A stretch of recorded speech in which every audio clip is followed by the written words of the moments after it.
Paula George, welcome to Between Two Beers.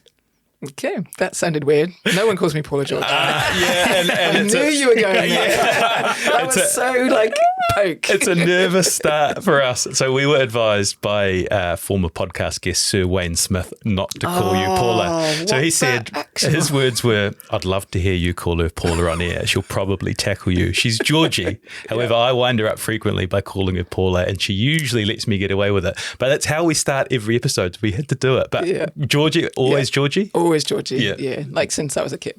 Like email address, everything is Georgie, right? Georgie at. Even actually, your LinkedIn is Georgie. Yeah. Georgie. You feel like if you can't do anything else. I don't know. I tried to change my name once, but like just so it's just Georgie, like the Madonna thing, but it was just too tricky. So like a one name, like a statement, like a seal. Yeah. Exactly. Yeah, nice. Exactly. Yeah. So when we release this, should we title it Georgie? I think we should title it. Yes. I think we have to title it Georgie. Yeah. All right, 100%. Good. I'm glad we got that cleared away. Yeah, and we were genuinely nervous. And your immediate reaction told us like, oh god, we've done it. I was like, who got that? Maybe we misplayed that. Is that something to someone else? Is there someone else in here? Yeah. Actually, there is a story. When I first went to Wasps training, and I arrived down, and I was a real baby rugby player, and Wasps was like this amazing rugby team, Wasps ladies, and I went into the clubhouse, and then wandering down the back to the training area, and about halfway down the first team pitch, which was on the way to training, I just stopped and had a panic and turned around and thought, I'm not good enough to play here. So I turned around just as somebody else was coming down and said, oh, hi, you here for training? I'm like, oh, yeah. And they said, I'll come down. And I said, oh, what's your name? I said, oh, Georgie. And then, okay, cool. They said, oh, somebody else is coming tonight as well. You won't be the only newbie. I'm like, oh, yeah, cool. Who's that? And then, oh, Paula George. I'm like, oh, yeah. Sweet. Yeah. That's cool. Yeah. Don't clarify it. I was like, okay. Yeah, and that became kind of a standard club joke for a while. Yeah. Once I did kind of settle in there. Love it. So we first met about a month ago at the Tania Dalton Foundation Gala dinner. You're the scholarship manager. We were the host for the evening. It is nice to be sat across from you with a few more clothes on. Yeah. That was an experience. Yeah. What was that night like for you? Oh, it was amazing. It was obviously like the girls are my priority, being the scholarship manager, and they loved it. It's the first time they get to experience that and to meet the huge whānau and supporters of TDF. So it was cool. And it's just, for us, it was a venue change and a different style of MC as well.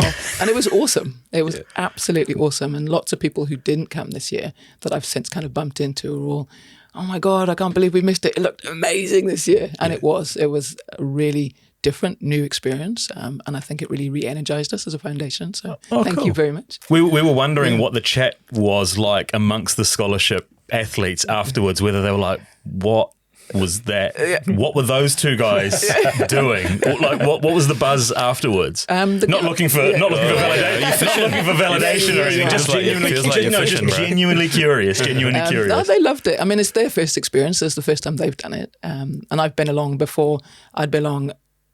I used to come along as a supporter before I kind of became involved and was employed by the foundation. But it was cool. It's a great kind of step and a way for us to evolve as a foundation. I thought it was amazing. I loved the humour. I loved the fun. And for me, it was great because Grace is one of my girls. And for her to sing, I thought she was incredible. What a talent she was. And none of the girls knew she could sing. The rest of her classmates had no idea. Yeah. So they were blown away. They were like, I know you said you could sing, but you can sing. Yeah, I think that immediately put us at ease once. You knew she could hold it. Once Stephen committed us to singing, I was terrified. And then when Kerry Quinn came forward and said, oh, we've actually got one of the girls that can sing. And then we did even a real ropey over Teams singing connection. It was like... So what led you guys to sing? Thank you. I'm curious. Yeah. I'll leave that for Stephen. Okay. Yeah, so we'd heard a lot. So we had Dwayne on the podcast a couple of years ago. That was an amazing episode, by the way. Yeah, and so we've got a really strong connection to the foundation through former guests and people that have been to the gala dinner. And so we had Brodie Kane on, and she told us that she did a big dance. The Proud Mary. And then we're talking to Jay Reeve, and he's like, oh yeah, I got my lip tattooed with the Warriors, like raised $20,000 or something. So that was insane. When we met with Dwayne, Dwayne and Kerry, they're like, you kind of need to do something big. Like, what are you going to do? And I was like, let's sing a song. And then somehow convinced Shay to do it. And that's how he teamed up with Grace. Brilliant. We sung From Now On, for those that don't know, we sung From Now On from The Greatest Showman. Which I'd never seen. Yeah. I'd never seen that movie before. So I had no context as to what the song was. And Stephen just sent me the link to the song and be like, picture this. At this bit, you come in. And I was kind of like, I don't really see it. And then I watched the film and then I kind of got it. Yeah. And then that didn't make the dread any less huge than it was. And then there was a choir behind us. But anyway, this is not about us. Yeah, okay? Nice try. Nice try. Good try, Georgie.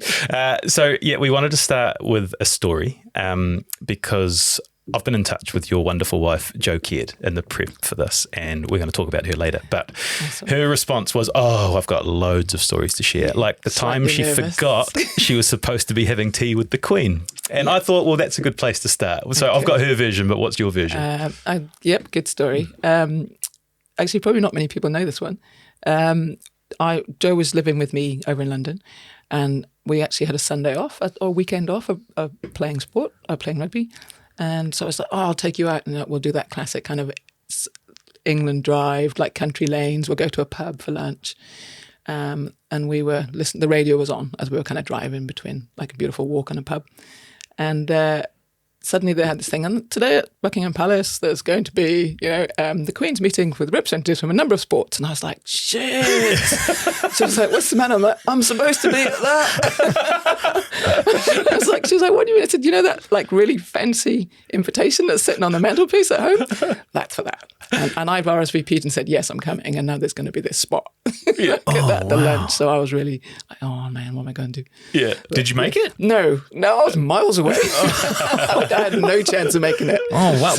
Was it your only opportunity to meet the Queen, or have you been lucky enough to? I have met the Queen and other members of the royal family doing other bits and pieces. But yeah, that was supposedly the big thing. So, but yeah, oh well.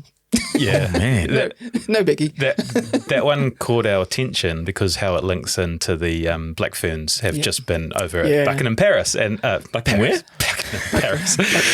Palace. But we'll talk about the sort of your content creation experience afterwards. But like Ruby Tui and those girls hugging the Queen and imposing the king. Jesus. Ruby Tui and those girls hugging the King and imposing their sense of personality into that space.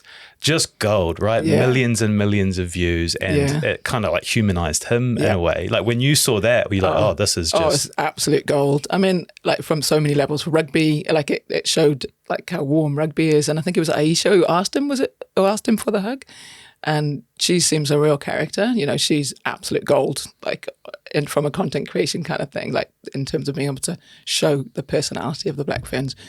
But I then asked a few friends back at home, back at England, how was it perceived? Obviously, because there's that whole royal family thing. And I don't know, like it's quite different here, but when you're there, it's so staid and it's so like formal and all that kind of stuff. What was it like? And they were like, the big thing was he needed that hug.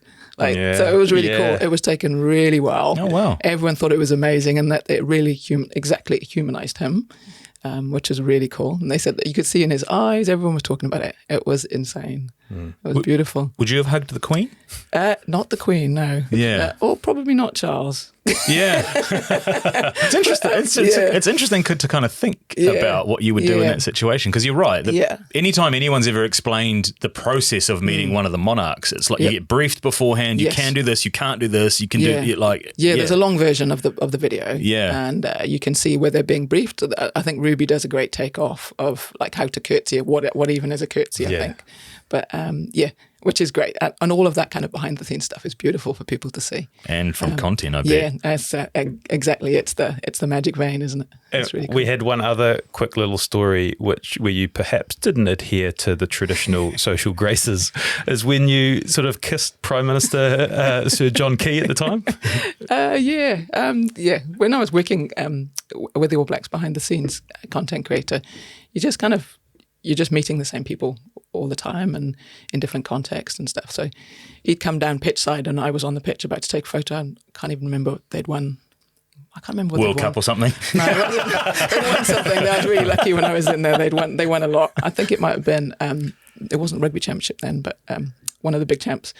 And he'd come down and was waiting to do presentation. And I was like, hey, hi, John, and just gave him a kiss. And then I was just suddenly aware, not because of him, but his security team all took a step.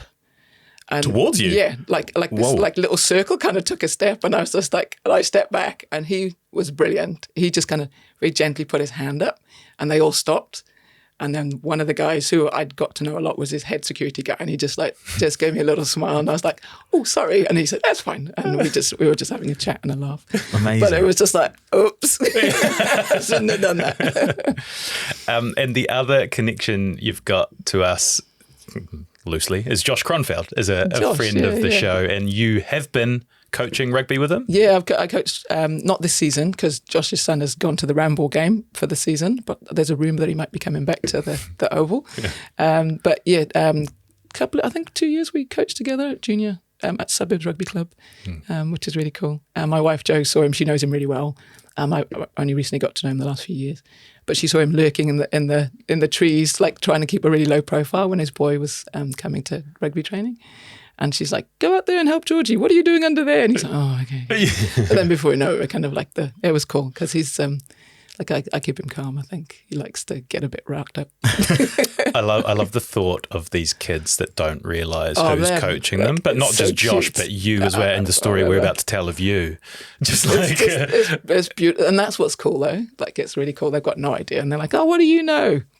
It's just like actually trying to teach them just to basically pass a ball. I've done a bit. But, yeah, it's like I know a little bit, and you could see it's like the time actually when Josh and I were coaching, and him and I were kind of getting to know each other. And we were trying to teach the boys to be a little bit more aggressive. And like I was quite well known. My tackling was one of my things. I was a good tackler, even though I was quite little. But so I was trying to get them to show them technique can be good. So it's like, this is how you do it. Lead with the shoulder, and punch through with your arms. And like, Josh, come here. And I Josh, and he didn't expect it, so he didn't really brace. And I absolutely smacked him, decked him, and he's like, "Georgie!" I'm like, "Oh, sorry, mate." Still got it. I was like, "I was just trying to nudge you." But yeah. So when was the last time you played a game? Oh, a long time ago. 2005. I think it's the year I tried. I don't think I played again. Anna Richards tried to get me to play when I came over here. And I wandered across to College Rifles, I think, and had a look at a club game. And I was like, and there were a lot of the girls, like some of the big girls, especially the Pacifica girls, kind of hit big, man. And some of the girls in that club level weren't that fit, but they were just kind of roaming around in really unexpected places. And you could just, every now and again, there'd be a massive hit on someone in the game. You'd make a break that technically there shouldn't be anyone in that gap, but then somebody's lurking there. And I was like, "Oh no, I'm good. I've had enough. I don't want to do that again anymore." So I'm quite happy to kind of watch and coach from the, and be a fan. So. So the overarching theme to our research has been how humble you are, and perhaps some hesitancy to come on the podcast and share some of your story.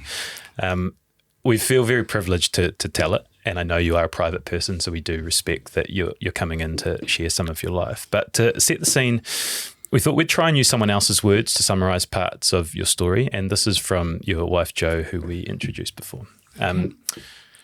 Georgie's hesitation is that she's very humble and she just doesn't get it. She's like, "Why does anyone want to know my story?" And I'll say, well, people are really interested in the Honey Hit Me Smiler story or the Ruby Tui story, but you can add in a few more layers to even what they've achieved. You're a black girl born under difficult circumstances in a white village in Wales. In New Zealand, that's not an issue, but over there, back then, that's a big deal. You end up playing netball and rugby for Wales, then switched to England and became the first black captain of the England Red Roses. And if you look at the team today, 2 of their squad of 23 are black, but back in those days, a black player was virtually unheard of. You're one of the first professional women's rugby players and eventually went to 6 World Cups in 2 sports. You then go on to be a digital content creator for the All Blacks, which very few people get to do. You're a mum to twins, and then you have the whole attitude of giving back with what you're doing with the Tania Dalton Foundation. There's just so much, but that's her hesitation. She's really humble, and she'll probably be like, "But anyone can do that." And I'm like, no, not really. There's also her cancer journey where you were given 4 to 6 months and her approach was, okay, well, that's what's in front of us. We'll deal with it. So that's kind of a summary. And I know it might be difficult to hear sort of nice things said about you, but Did we miss anything? No, that's a lot. Most of the headlines are out there now, right? We've put the elephant into the room, and now we can talk about some of the detail, I guess. Okay. Yeah, cool. So we are keen to start at the beginning, back to the start. And Jo talked about your resilience a lot, and without telling your story for you, I wondered if that came from your upbringing in Wales, where perhaps you started life on the back foot. Can you tell us what that life was like? It's kind of hard to think about it, really, because I mean, a lot of people say, "Oh, you have a tough upbringing and all that kind of stuff," and want to know what that looks like. But equally, you can't be the person that you are without having been through what you've been through. If you change any of those experiences, you change who you become, and you change how you react to things. So everything kind of has its place. Everything that you've been through forges who you become. And forges your reactions to people and how you treat people. And I think that's what's important to me. So I've never been a fan of poor me, I guess. It's always like, well, what do I need to do? And I guess the key thing for me was it wasn't a great way to grow up. Family of 5. It was pretty tough in terms of having enough food, having kind of heating and all that kind of stuff in the house was random. But what was key to me, the thing I focused on, was in this village, who's left, who's not here. And there was only 2 people I knew at that time who had left, and they'd gone to university. So that was pretty easy. At age 10, 11, I worked out that if I go to university, I get to get out of here. So if I'm good at school, I'll get to leave. So I just put my head down and got good at school. And so that was my way out. So it was education first, was my journey out.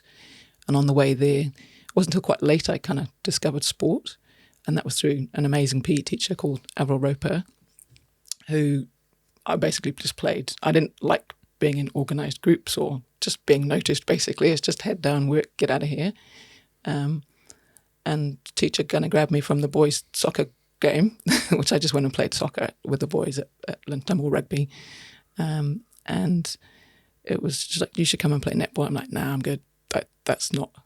I look at the netball, and they're all there in their skirts and pretty things and lots of whistles and very organised and very structured. I'm like, oh, I don't want to do that. So one day she kept trying, and I was like, nah, I'm good. One day she grabbed hold of me and said, oh, there's a big bus trip going. And she said, we're going to go up to Sophia Gardens in Cardiff, and we're going to go and watch Jamaica play against Wales netball.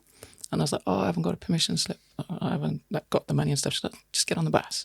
So she just chucked me on the bus, like, now, just unheard of. You couldn't do that. I arrived there and I watched the Jamaicans play netball. I was like, wow, I want to play that. That is cool. And she's like, I said, how do I get to play that? And she said, you come to that training over there that you don't like. And I said, well, how long do I have to do that for, though? And she said, 2 years. And I said, then I can play for Wales? And she's like, yeah, 2 years. And I was like, seriously? And she said, yeah. So within 18 months, I was playing I played in the Welsh team, in the Welsh under-16s. So she basically looked after me, picked me up, took me to every training, made sure I just understood the game, being such a late starter. And I was still very much like stood back and I knew I just felt different to the other kids. Probably because I was the only black kid. Like in the school was like 1,600 kids, and like I'm the only black kid in the school of like a combination of 4 villages. So yeah, even then I was like still kind of back, but I loved the feeling of being free, like and being able to do what you want to do on a netball court, and understanding it, and then getting to know the people on the team, and suddenly they became really cool. Like I really liked the group that I was with. I'm still in touch with some of those girls. We had an amazing team, a really young team, and then 3 of us got selected to play up for the adults, and all the way that teacher was really instrumental. In fact, one trial, 2 years later, she couldn't come to the trial, and she wasn't there. She was an umpire. She'd had to go off and umpire another big game. And I had a terrible trial, and I shouldn't have got in. And they said, next time you leave and you don't come, you need to put a big cutout of yourself there, because I just folded when she wasn't there. She was kind of my anchor. And at one point when I was going to leave home, her and her husband offered actually for me to live at their house. But I ended up living with someone who's called my grandma. She's not grandma by blood, but it is kind of my grandma. But I ended up living with her the last couple of years before, so I could finish my A-levels and then got accepted into Cardiff University. Georgie, if it's all right, and feel free to swerve this if you don't want to go into it further, but I am interested in how you become the only black person in a village of 1,600 people. Like, what is the family dynamic, and what does that actually look like? Because I think as well, to contextualize it, people will probably think, oh, that's an exaggeration, or you've got 4 siblings. How does that even? Okay. How does that even happen? Okay. Right? Yeah, of course. So my mum is white Scottish lady. She was married to, and this is as far as I know, because I still obviously what you're told as a kid. She was married to a Welsh white guy. He was an armed serviceman, so he was over, I believe, in Afghanistan serving at the time.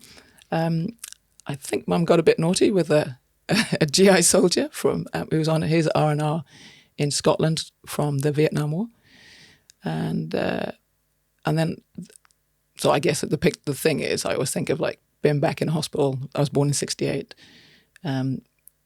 So he's outside in the waiting room, white Welsh guy, Mum's giving birth, and then I come out.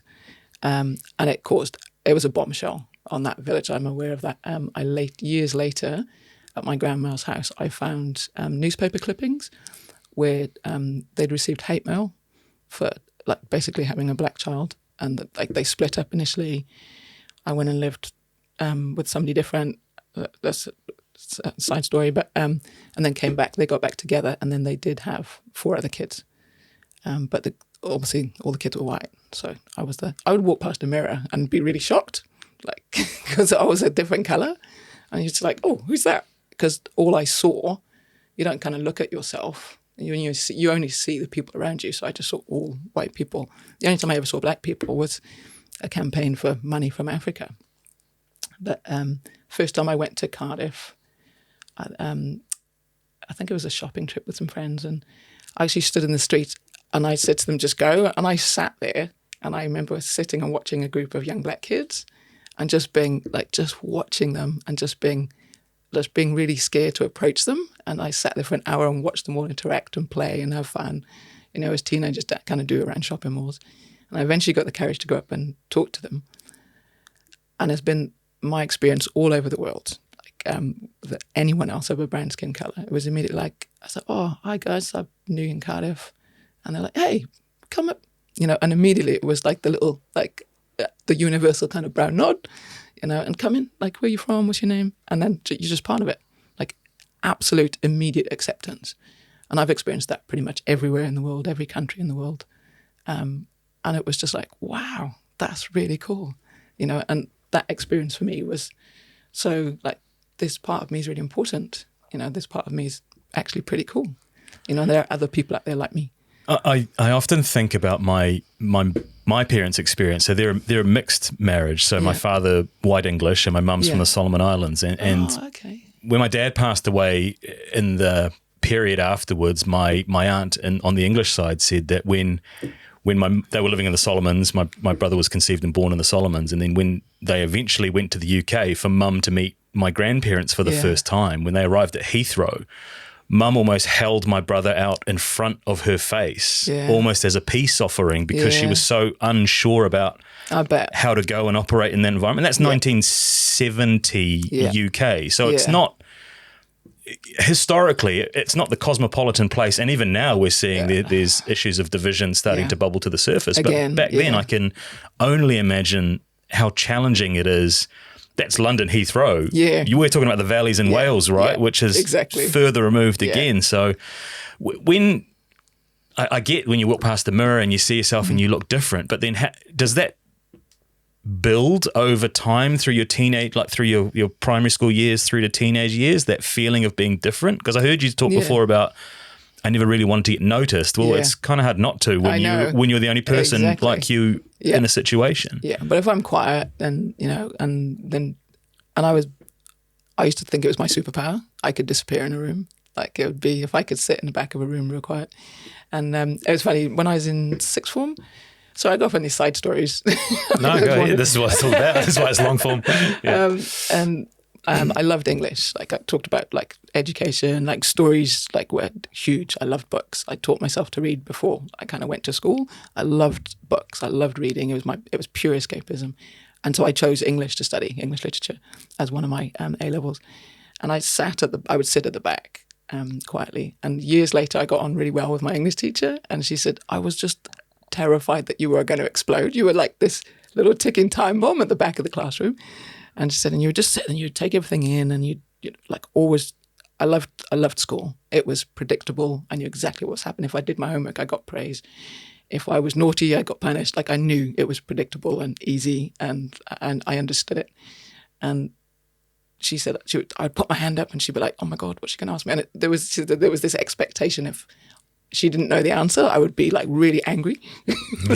But this really internal anger of like, why don't you know the answer? So I was pretty intense, but I also knew I had this ability and power to just not be in the room. And people would often walk past and then almost 20 minutes later, but oh shit, like you're here, and that was my superpower, and it was easy.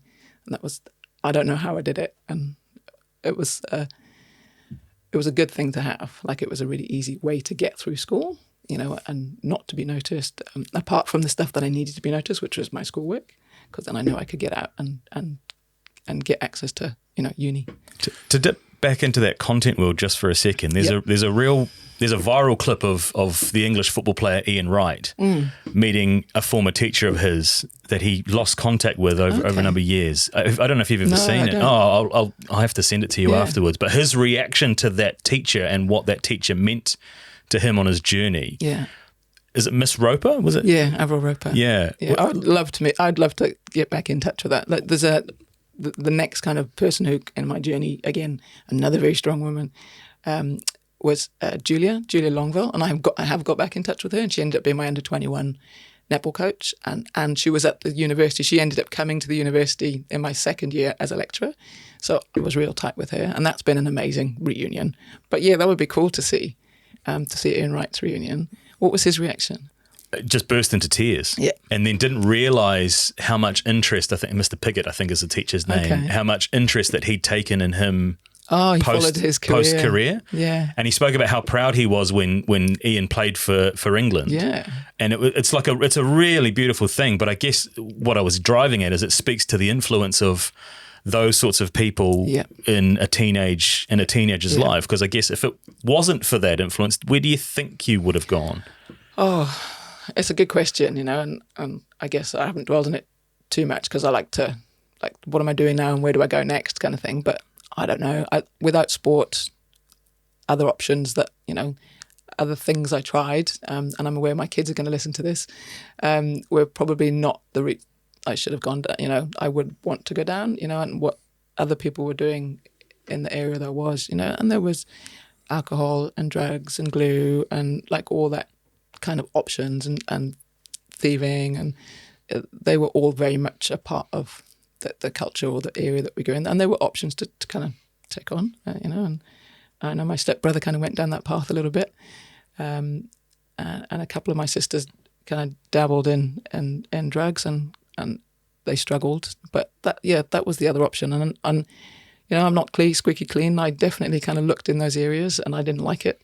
I was like, it's not for me, and I'd much rather go and grab a book and read that book 17 times, and learn about that story. And that, for me, that escapism and numbing, if you like, was really cool. I could just go into my own little world and create my own little world. I'm going to probe away a little bit more, and I feel like I just need to justify why. And it's because by talking about the hardships of what you went through is just going to be so inspiring for others that are perhaps facing a similar path. And so this is what I've heard, is that your mum went to get fish and chips one afternoon and didn't come back, and it led to a childhood in sort of foster care. Again, if you're open to it, can you tell us about? Yeah, Mum Friday night said she was going to go and get fish and chips for us all, and then disappeared out. So we were like, oh yeah, cool. Like, that'd be an amazing treat. That's really cool. And we're all just hanging out with my sisters, and we're playing, and then like, oh, I'm really hungry. Mum's not back, and then like just didn't come back. And one, we were bloody hungry. I was just like rummaging through the thing, and like I got this memory of baked beans, like just rummaging the cupboard and making beans on toast for everyone, for all my sisters and stuff. So we had some supper, and then it was Friday night, and my stepdad was a miner, obviously growing up in Wales, and so he did come back from work, and by then we were all kind of in bed, and then next day Mum wasn't there, and then it just kind of slowly just Mum wasn't there. Didn't really, as kids, we didn't really get told like what had happened and why. And then years later, like I kind of looked for Mum, and I did eventually find her after a couple of years of looking. And I asked, I was really honest, like people don't just walk out on, 5 kids. Why did you leave? And she said that she was getting so much abuse, she didn't think she would live. She couldn't take another beating, basically, so she left. So absolutely, like I know what kind of guy my stepfather was. So he's a former boxer, and there's no way. Like I understood. So I was like, okay, I get it. I can see why you had to leave. And it's hard, but it's not her fault. She had to do what she had to do to survive. So she did come looking for you eventually as well, right? But was denied, she was or rebuffed. Like the courts and all sorts of stuff. There was a time, the courts at the time would talked about keeping families together and all that kind of stuff. So they basically decided we all had to stay together, which meant me staying with my half sisters. Even though Mum said, look, and then she came back and said, well, could he at least, she's not even his kid. But the courts decided in their wisdom. I just remember we were rocked up one day, dressed up, put in a court, and then the judge kind of banged his gavel. We had no idea what was going on, and said, so you're all officially being adopted by blah, blah, blah. And I was like, what? Like, I didn't get a say in that. And I actually looked at 16 if I could be unadopted, and I couldn't be.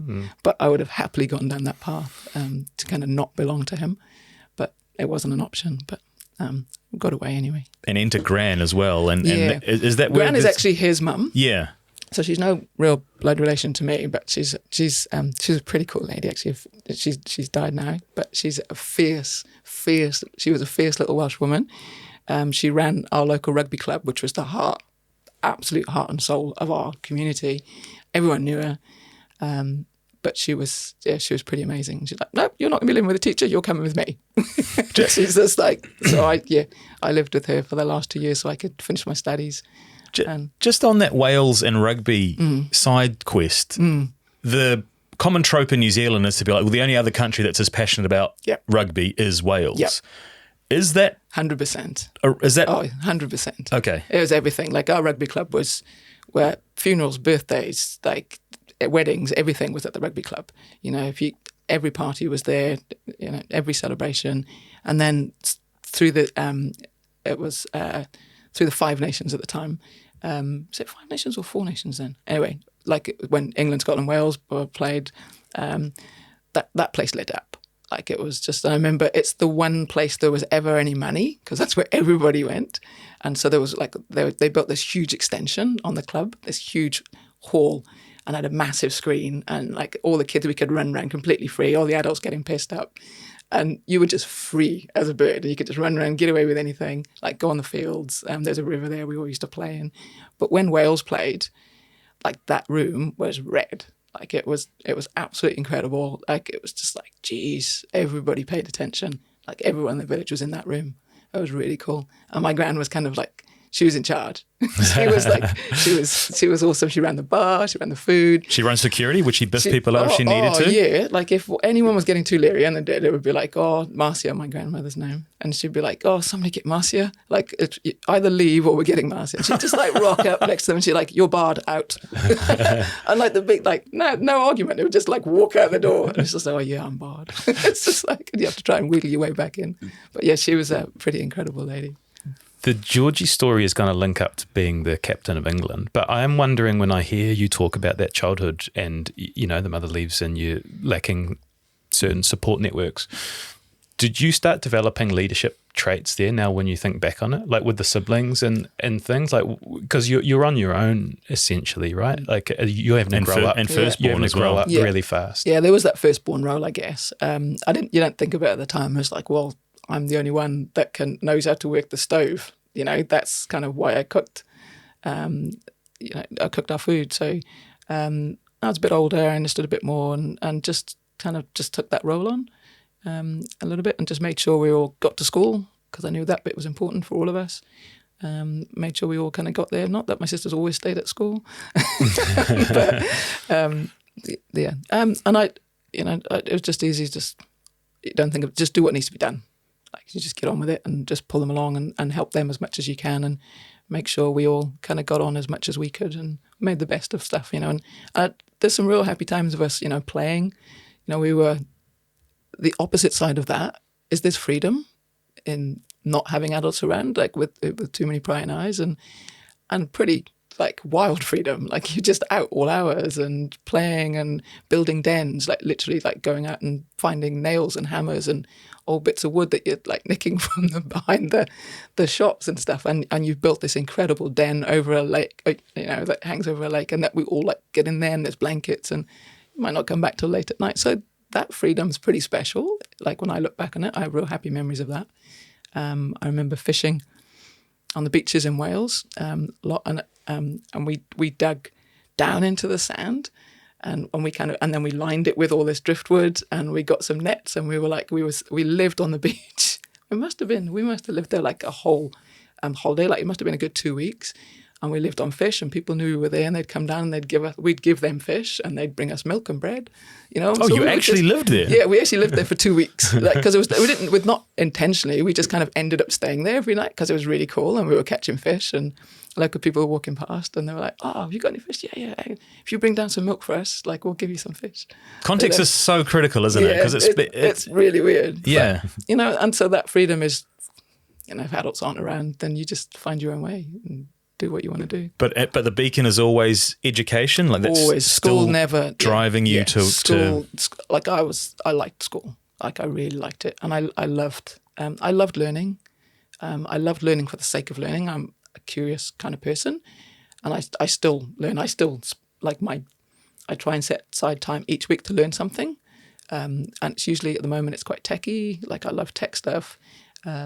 Always have enjoyed kind of learning that kind of stuff. Always enjoyed writing, and just learning new stuff. My little boy, actually Taylor, little girl, she started Duolingo. So we're like, right, we'll all do Duolingo. What should we do? So I thought I'll get in and try and do something with them. Kids don't want your parents to help you. But I was like, we could do that. At least some positive stuff on devices for kids. So Taylor goes, I'm going to learn to speak Welsh. I'm like, great. Do you speak Welsh? No. I was in a Welsh bilingual school for a while, so I understand it and I can read it and I can pronounce it correctly. But it's a bit random. It's such a small language, bless. And then Jake wants to learn Spanish. So I'm learning Spanish with him, and she's doing Welsh, and we're kind of like comparing streaks and nudging each other. And that's all really cool. So I always loved learning. So school was cool, and we had some pretty good teachers, to be fair, given it was like a comprehensive back in the day. And we did all right. It was interesting and fun and self-driven. We had a biology teacher, there was a group of 4 of us. It was a year before we were supposed to do our O-levels or GCSEs. That was quite different over here, isn't it? School C. School C. So the year before, there's a teacher who did biology who realised that little group of us loved it. And she said, if you want to, we can do a homework club and you can come do a GCSE a year early. We're like, yeah, sure. That's really cool. So we went and we did human biology as a separate subject. And for a year, we studied in our lunchtime. A group of us went in. And she used to wear a little white coat. She's really cool in the science room. I don't remember her name, actually. And we all of us got A's. And we were all a year too young to take the sheet forward for us, put it forward, said that we were really driven and self-motivated, and we got so before we even started, we were way ahead of the other kids. So it was really cool. And that lit up my love of biology and science and all that kind of stuff to be able to go on and do. I did human movement studies, which is a sports science degree. So that kind of lit up from there. But yeah, learning's cool. And it's I guess not many people say it, but learning's a form of escapism. You're just deep in the weeds, and anything that kind of finds that flow, anything that gives you that flow zone, and that's the same as sport. It gives you that flow moment where you're just learning and you're riffing and it's fun, especially if it's not an exam-based thing that you have to do. So learning that was really cool as an adult. There's lots of cool things you can do. So Georgie from the small Welsh town comes to New Zealand. Wayne Smith says you were 17 or you looked 17, and he connected with you. I was 18. Yeah, 18. It's just gone 18. And his description is, we've got a few things from Wayne in this episode. How did you get to speak? Don't worry. He found time somehow between going to the Iron Maiden concert and driving back to see his mum to fit in some info about you. That's a sweetheart. He says, Georgie is an incredible athlete. I first met her when she was about 17. Well, she looked 17. She'd come out from the UK as a young superstar in both netball and rugby. Laurie O'Reilly, my great mate and mentor, must have scouted Georgie, and given that Kay, who's Laurie's wife, was a top netball coach, they decided to look after her. I met her when visiting Laurie and followed her career after that. So can you take us to that? Were you a star in both codes at that point? No, actually, he's got that slightly wrong. That'd be good. I'm glad I got the professor, called the professor out. How dare you, Wayne? Yes. It was Kay who actually scouted me from netball. And I'd played a tiny bit of rugby, but not much, very much at university, fun university rugby. That kind of, how fast can you drink a pint in that kind of rugby. But I came across very much for netball, and she'd seen me at the Under-21 World Cup and invited myself and two other girls to come to New Zealand to try out for Hearts at the time, Canterbury Hearts. And two of us said yes, and then right before we were due to go, the other girl pulled out. So I was like, I'm still going to go. It's still a really cool opportunity, and Kay was going to look after us, and if we didn't make the team that we were going to trial for, she'd get us to play for another team, there was a lesser team and stuff. But she was brilliant. They took me into their home and looked after me. They were amazing. It's like my Kiwi family. And then Laurie O'Reilly, he saw me play and he's like, you'd do good you'd go well at rugby. You should come down to varsity. So I just went down and had a look, and they're an amazing bunch of girls. And I loved it. So I played both. I didn't tell the people back in Wales because they would have been a bit annoyed with me playing rugby.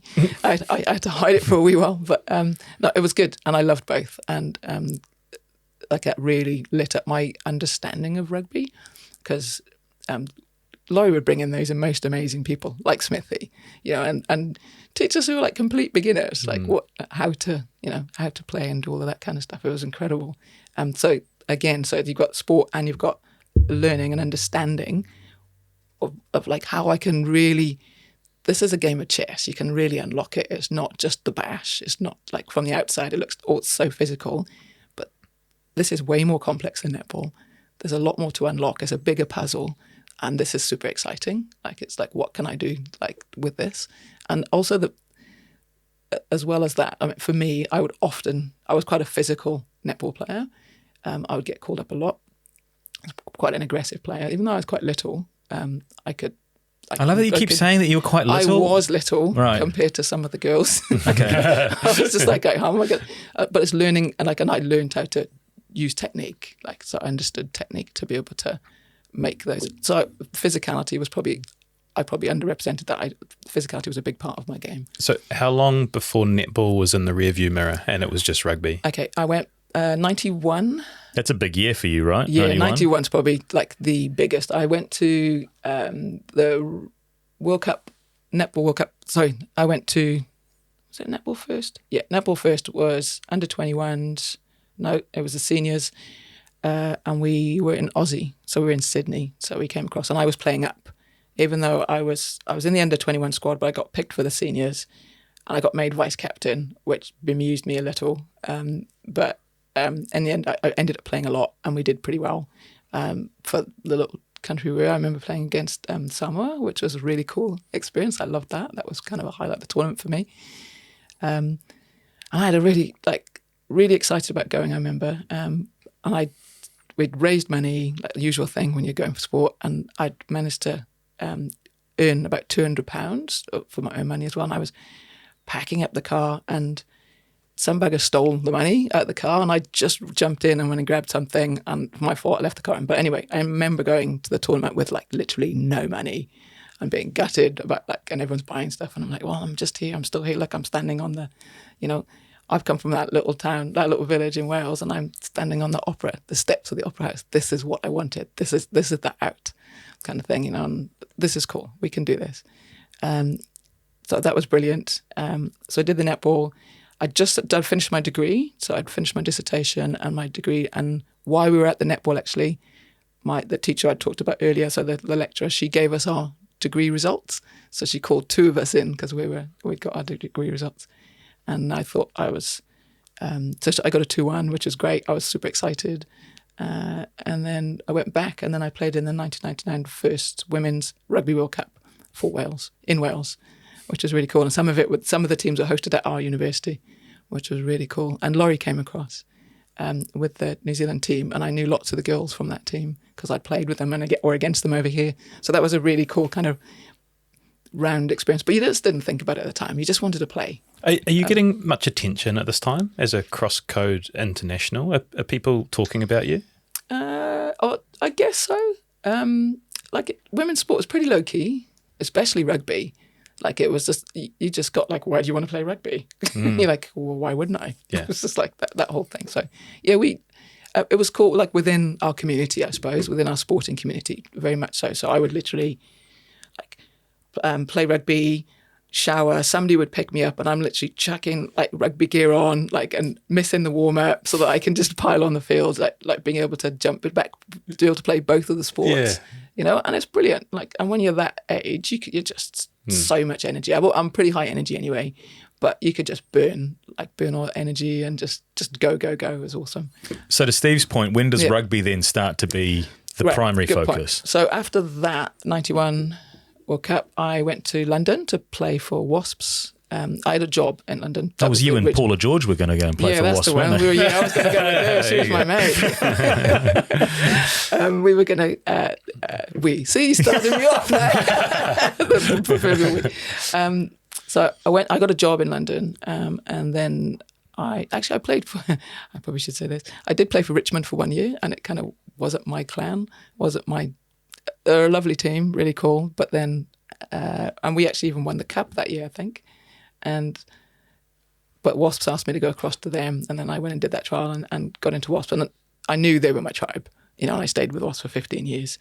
They were my crew, they were my tribe. They thought I thought they were like we were almost the underdogs all the time. Like it was like we were the fighters, and we didn't get, like, our clubhouse was pretty rough and like old and compared to everybody else. It was cool. They're a great bunch.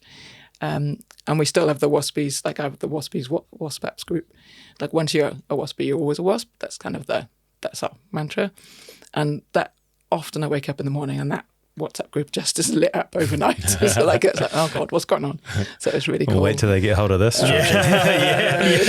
But there's a few Waspies, former Waspies actually in New Zealand that we connect with them, the New Zealand Wasps. So that's quite cool. Was it playing for Wasps when one of the cup finals you decided to try and get a special hair cut or something cut into your hair? I was playing for Richmond. Oh, was that Richmond? Yeah, so that was the year before. Yeah, so I was playing with, I'm guessing you spoke to Giselle on that one. I might have. But, she wasn't supposed to tell that story. Well, she did. So I know how it ends, but you often would rock a beanie normally. And still wear a beanie. Yeah. So I was warming up with the beanie. I heard you were still waiting for the team photo with the beanie team on. Photo, like one of the guys, take your hat off, Georgie. No, I'm good. And they're like, no, take the hat off. No, I'm not. And then somebody grabs it. I think Jizzy actually grabbed my hat, pulled it off, and everyone was like, whoa. I had a horrific haircut. It had gone badly wrong. So I was like, oh man, I'd gone to somebody else that I knew, and they said, like, we just have to shave it. It's that bad. What had you gone for? What was it? What were you trying to go for? I was just like trying to have the, just a couple of things like shaved into my hair, just a bit of fun, and didn't work. And so I basically arrived at this cup final with a completely shaved head. And it was the first televised final? Possibly, women's rugby final? Possibly, I have no idea. Yeah. Like some of those things I forget. But that's kind of probably my biggest part. And we won. But then I left the club. Could just imagine the commentator as well being like, and Paula George has gone with a very special haircut to create a nice fresh cut. But did you have to go?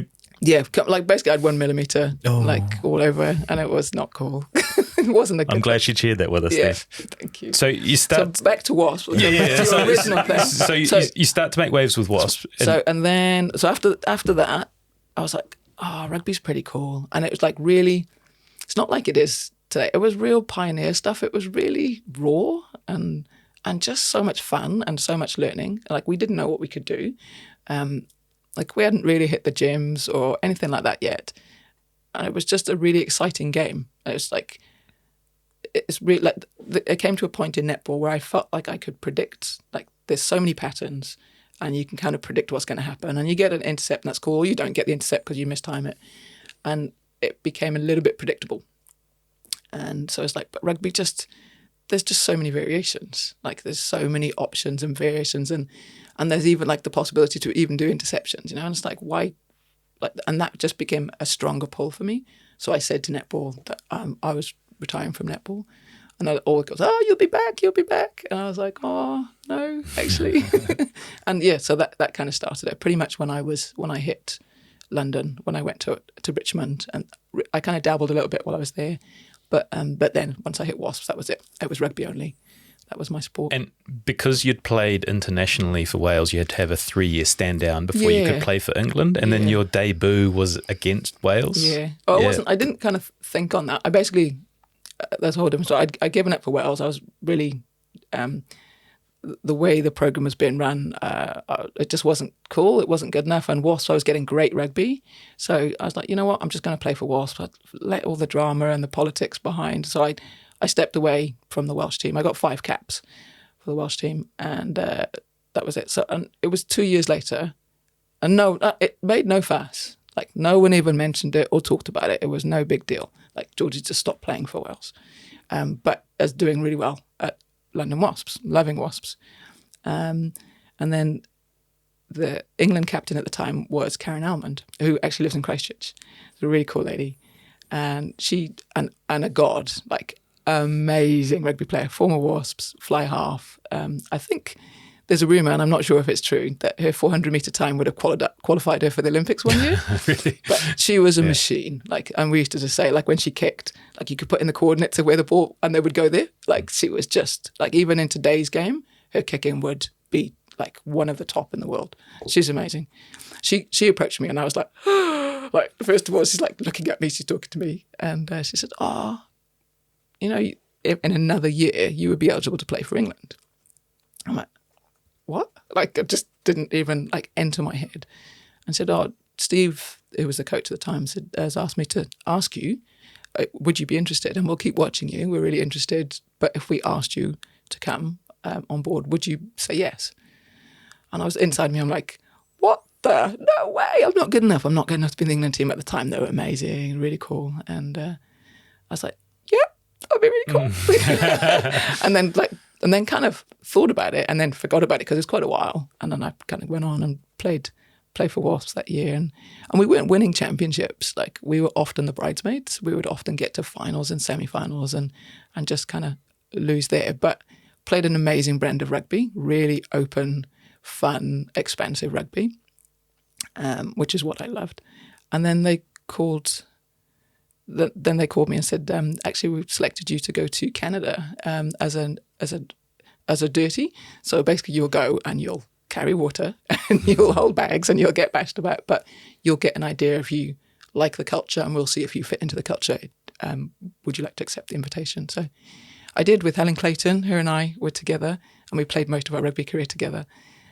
We went along and it was the best 2 weeks of our life. It was just amazing. We were quite happy to be smashed up and like carry water, and it was incredible. It was like, this is how rugby should be played. So professional, you know, in terms of just attitude and desire and work ethic and understanding of the game, a real desire to understand the game. And I loved it. And I was like, I want in. This is. I could do this. Because I think that's important to note is that it was amateur. Yeah. Oh, massively so. Yeah. Like all paid for. Everything paid for. We paid, like the same as many women's sports still do today. You know, we fundraised for like everything. We stayed at youth hostels. You know, we had to pay for you had to buy your own shirt to play. You know, there are times when we even had to sew our numbers on the night before games. You know, it was really cool. Like, and at the time you did it because all you wanted to do was go on and play. It didn't matter. Like, it's just a different time. It was real, like, being in at the beginning of something is pretty special. It's really cool. You were also, like, I spoke to Jo about your career in rugby, and interesting is like 77 or 75 caps, right? Because the record books are a bit dodgy. Yeah, So exactly. Is it 77? Yeah. I'm claiming that. Like some things I'm like, I know I played 77 times. Yeah, that's an interesting detail in itself. But also, you're the first professional women's rugby player, right? Like, there was 6 of us. 6 of you. Yeah, there were 6 of us who were given a contract through lottery, like, so Lotto here, so Lottery UK. They started funding athletes as part of the program, which is amazing. And then 6 of us were given that as a kind of testing pot, really. So they were Olympic level and then World Cup level. And they funded us. And then you had to stay within the top 3 to keep your funding. And you kept certain tiers of funding and stuff. But I felt like I'd won the lotto. Like, I literally, like, this was my dream, like, since I was a kid. You know, when I wanted to play sport. Once I realised how cool it was, I wanted to be a professional sports person. And it took a long time, but I got there. You know, it's like finally when I got that day, and I remember we had to do an interview with Lotto because they were obviously doing promo and stuff. And I've just got this, I never really saw where it went, but I saw the thing before it went out, and I'm like, I first feel like I won the lottery. Like, I was just like a real fresh-faced kid and like going, this is amazing. And I just got to train every day, you know, and just not perfectly, because you weren't training with a whole team, you were training with a group of athletes from different sports, and but you could at least be, you know, find where your edge was. And that's what I like doing. It's like, where am I, you know, where can I go to? Where can I push as hard as I can get and know that's the edge, that's my limit. And you don't get to do that as an amateur because you're going to school, like, and so I go on the tube for an hour, arrive at school early, train before the kids arrived at school, and then like pick up your register, you know, run your class from 8:30. Because you were a teacher. Yeah, I was a teacher, a sports teacher, inevitably. The LPE degree gets you. Yeah, exactly. And then I train at lunchtimes, or I take a club, or I train after. So you're just training all the time, and you're just always bordering on that edge of sickness because you're around kids who are always sick and have always got bugs. And you're trying to train as hard as you can, and you know, and you just can't train as well as you can. You don't get anywhere near your true physical potential. You try, but you just can't. It's so different. So I asked Jo, I was like, right, we don't have time to talk about her whole career. There's too many other things she's done. But what are the parts of it that we should sort of hone in on? Like, what are the most interesting parts of her rugby career with England? And she said 2001. Said you need to talk about 2001, which is when you came over here and beat the New Zealand. I don't think they were called the Black Ferns at the time, but I don't think they might. The New Zealand women's team started. They hadn't lost for 10 years on New Zealand soil. No, they hadn't lost 10 years. Period. Yeah. And you were a young captain and brought England over and beat them. And she said that the media conference beforehand, when you're up in front of all these sort of grizzled seasoned journos and you're firing away saying, no, we're going to do it. You know, they had this belief and backing. Take us back to that. Oh, the backstory to that is that's what Jo saw, because obviously I didn't know Jo at that time. I think that's the first time she ever saw me, or the first time we ever kind of engaged.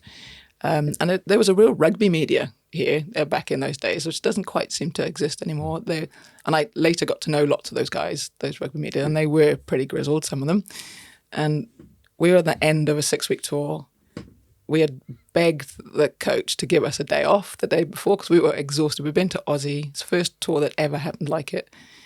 We'd been to Aussie and we were in New Zealand. We'd been slammed by the New Zealand team the week before.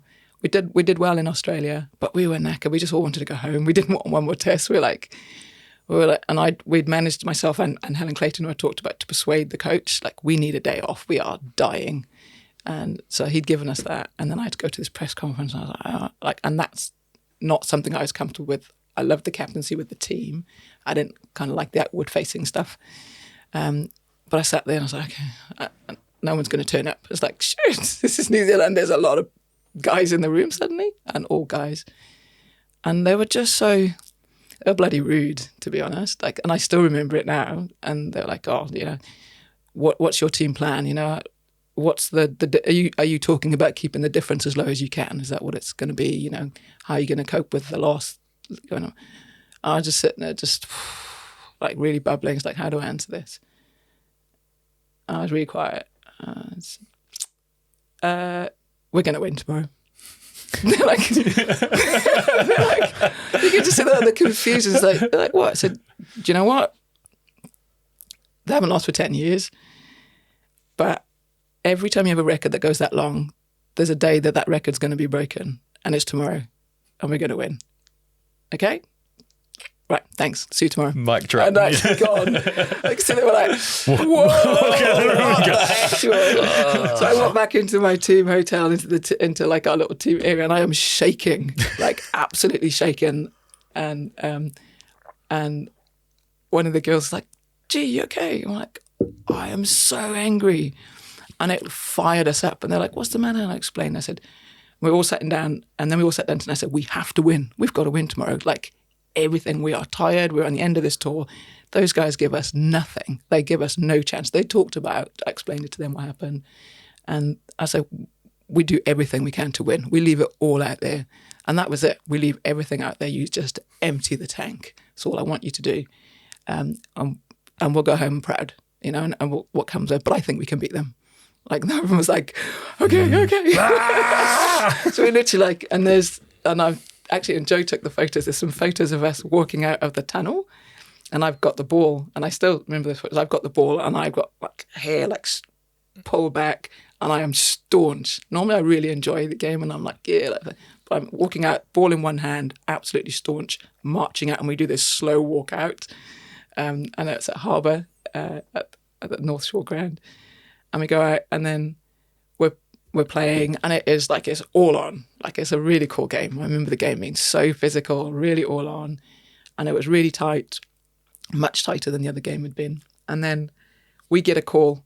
So I'm going to tell rugby stories. And I can see you in the zone. The eyes have rolled back, and you're back on North Harbour Stadium. Like, our 10 was really cool. She was a good kicker, Shelley Ray. She's an amazing kicker, a real young gun, and but a great handler of the ball as well. And I said, look, our game plan was to kick whenever we get in the area. And we had a new coach, and he like kept me on as captain. And he said, right, whenever we get in the area, we just kick for points, because we've got Shelley Ray. She's a banker. Like, in the 22, she does not miss. I was like, okay, that's our game plan. So we get in there, we get just inside the 22, and we get a penalty. I just say, we're going to attack. And they're like, what?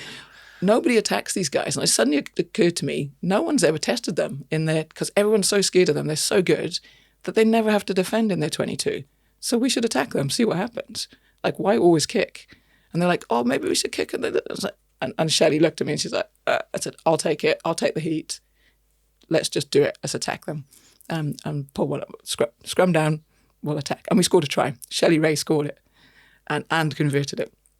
And she's like, thank you so much, I scored it. This kind of thing. And I'm like, oh, right, okay, that's cool. And then really tight, really close. And then right towards the end, I think it's about 3-4 minutes to go. And Emily, we've got this tiny little winger, but she is like lightning. Like, so if you catch her, you'll kill her, because she's tiny, but she's mighty and she is fast. Anyway, we get the ball to her, and she just goes 2/3 the length of the field and scores a try. And we're in the lead. I'm like, absolutely, geez, we're in the lead. We've got 3 or 4 minutes to go. So I went up to the pack and I said, put the ball up your jumper. Normally we're screaming for the ball in the backs at England backs. We like with the ball. We don't want to see the ball. Stick it up your jumper and march it up there. Yeah. Hold it, play with it, do anything you want with it. Don't give it to us. We don't want it. And Teresa O'Reilly, who's one of the meanest, toughest forwards, she just led that charge. And she's just like gritty. And she just took the ball up and they just held it and held it. And at the end, I know all of us went nuts. But my big memory as watching her not be able to do that is her just dropping to the floor and actually on her hands and knees and just like shaking, because she's got nothing. Yeah. Like, she has nothing left to give. So that was a pretty special moment. Your style of leadership because you're captain, young captain, but I want to kind of encompass your whole career. Was it more lead by example? You know, like that little speech, even just saying there, I could feel the passion, but I imagine it's sort of small bursts, like you don't do a lot of talking, but when you do, people listen. Yeah, I like to think that. I hope it is. Like I like to, like I don't want to just talk pointlessly. Like if you know what, I liked having a good leadership group around us, and we had a really cool leadership spine, you know, from 2 all the way to 15, because when you're leading from 15, it's really tough. So you got to have a really strong pack leader, you know, so like we'd have a 2 and an 8 usually, that'd be a pack leader, and then your 10 as well. So having just that really good leadership spine, so, and having signals that if you did want to override something or you wanted to get a message in quick, like having that. You know, and I played over 10 years for England. So there were a few groups that I went through. One group in particular, that middle group for me, were a very special group, you know, and we had it right on. And that was the start of it first, that 2001 group. They were a really, really cool team. Like we did great stuff over in Europe. Gutted we didn't win the World Cup in 2002, still hurts. Yeah. To all the Black Ferns who are listening, I'm sure you'll be pleased to hear that. But yeah, it's leadership is just do as I do, I guess. But it was the Black Ferns in '98 that lit that up in me, to be honest, because they were very special. The '98 group came to Barcelona and were amazing. They did something to women's rugby that we didn't know could be done. You know, they could pass the ball further, they could run faster, they were more physical. They were phenomenal. Like, and I remember watching that. I remember sitting there watching them end on in the World Cup final because we didn't make the final, and going, geez, I want to be that good. Like, they are special. Like, I could be like that. And then just bringing people with us, you know, and a few of us talking about it and said, the ones who are going, like, let them go. Don't hold on to them. Let's just push hard and see what we can do. Let's aim to be the best in the world. Let's not aim to get into an England shirt. Let's aim to be the very best we can be and see if we can be the best in the world. So like set your parameters in a different plane. So yeah, it was cool. It was a great ride, that team. I want to speak to the impact you left, and this is a really cool little passage. I'm going to read out what Jo said. When the Rugby World Cup was on here in 2022, there were heaps of former players from around the world that were in New Zealand, and we'd meet them out at bars and stuff at night and social functions. And Georgie had a Scottish player come up to her and introduce herself and said, "You've never heard of me, but I was a young black girl in Scotland and I wanted to play rugby." And I said to my mum, "I can't because no one looks like me." And she said that her mum then came back to her a week later and said, come on, watch TV. Yeah. There's an England captain that's black. Look at her. Yeah. And she said after that, she started playing rugby and she went on to play for Scotland for 20 odd caps. And Jo said, wow. And then there was Alex Matthews, who was player of the day for England in their win over the Black Ferns last weekend. She came over to you, and she's also incredibly shy in private. Yeah. And she said that she just had to meet you. And she said that when she was a young girl, she wanted to be a rugby player, and you were the only rugby player she'd ever seen a photo of in a paper. She said she cut it out and put you next to her light switch, and every night she'd go... Yep. Every night she'd look at a picture of you next to her light switch every time she'd turn it off. And she said it's still in her kid's bedroom, like in mum and dad's house. So it's like you don't know the impact you're having on people, but when they come up to you and say that, does that make you reflect on the impact you've had? Yeah, it was a really big year for that, I guess, watching that at World Cup, and that just kept happening. Quite regularly. It was really random, like from people from one of the ladies really high up in Japanese rugby. She did the same thing. She was like, she watched the World Cup final in 2002 that we'd lost, and she's like, all I want to do is like lead out. I want to be the captain that you were, Georgie. You know, and when she realised I was actually doing a video, I was actually behind the camera, and she was like, oh, you're Georgie, like this, and we had a translator, and that had a big impact. She's like, all I wanted was to be on that field and be what you were, you know. And then the same, like we were again doing a video with a couple of the American team, the same thing, you know. Phaedra Knight, the Hall of Famer, she did the same thing. She's like, Georgie. I was like, yeah. And then she's like, oh my God, I played rugby because of you. I saw you play and I thought, oh, I could do that too. So like seeing this again and again was actually really cool. But the Alex Matthews thing was different, which is really cool. And I love that. And I followed Alex anyway. She's one of my favorite players, even before I'd actually met her in person. I love the style she plays. It's so uncompromising, and she just leads. Like she just puts her head down and does the job, and it's just like so tough, so hard, but so gentle. You know, she's a really, really cool person. And that story it's as old as time, isn't it? It speaks to, like, you've referenced it in the early remarks about going to see Jamaica play netball. Absolutely. And how that was the thing that just lit a fire in you. And it's just, I guess it's so important that we see different people doing things to inspire you to go, oh shit, actually I could do that. I could do that. Yeah. I could do that just as well as that person does. You know, it just gives you a chance, doesn't it? It gives you a little look. It's I could, why not? Like, but it's you can be anything you want to be, really. Like you can step up and have a go at most things. Like you might not be the best in the world at anything, but everyone can try anything. Like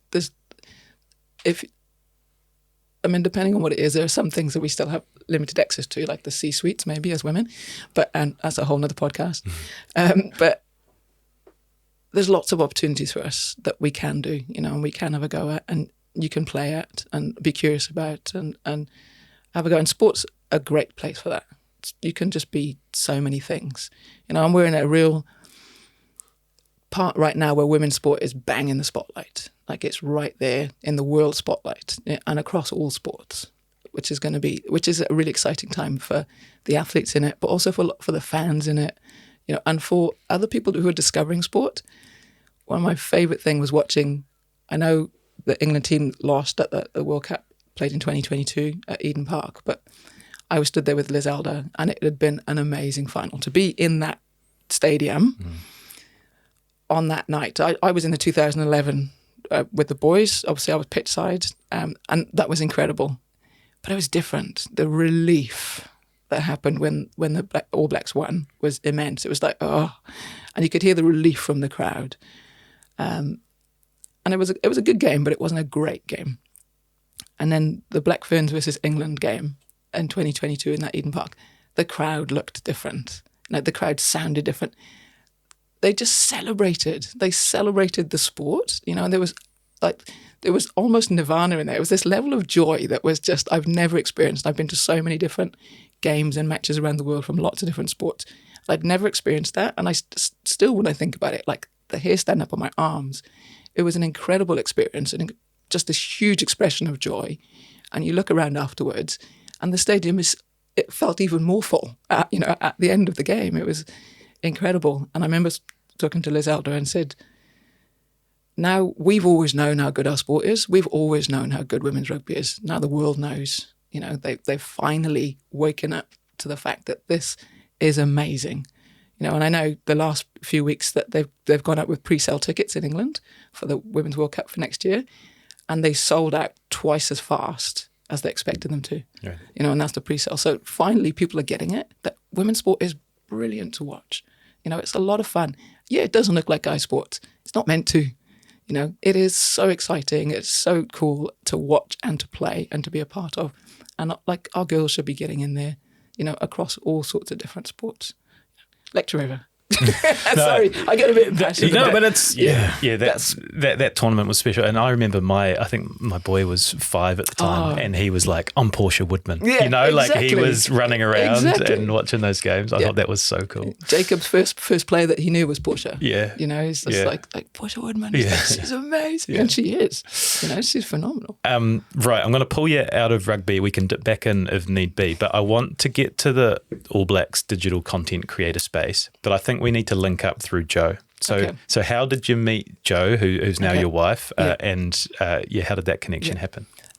We just kind of kept bumping into each other, like across different parts of the world, because Jo obviously is an amazing photographer, sports photographer, rugby being her main sport, but she travelled with the New Zealand team, the men's team, and All Blacks all across the world, and did Commonwealth Games, all that kind of stuff. But when we came here, that one tour, one of the times we bumped into each other was she got to do a day in the life for a rugby magazine back home, and the editor there, he claims that he got us to meet. That's his claim. Yeah. Anyway, so he asked her and employed her to contracted her rather to do a day in the life of an England captain, and there was like a 3-page spread in the magazine back home, which was really cool.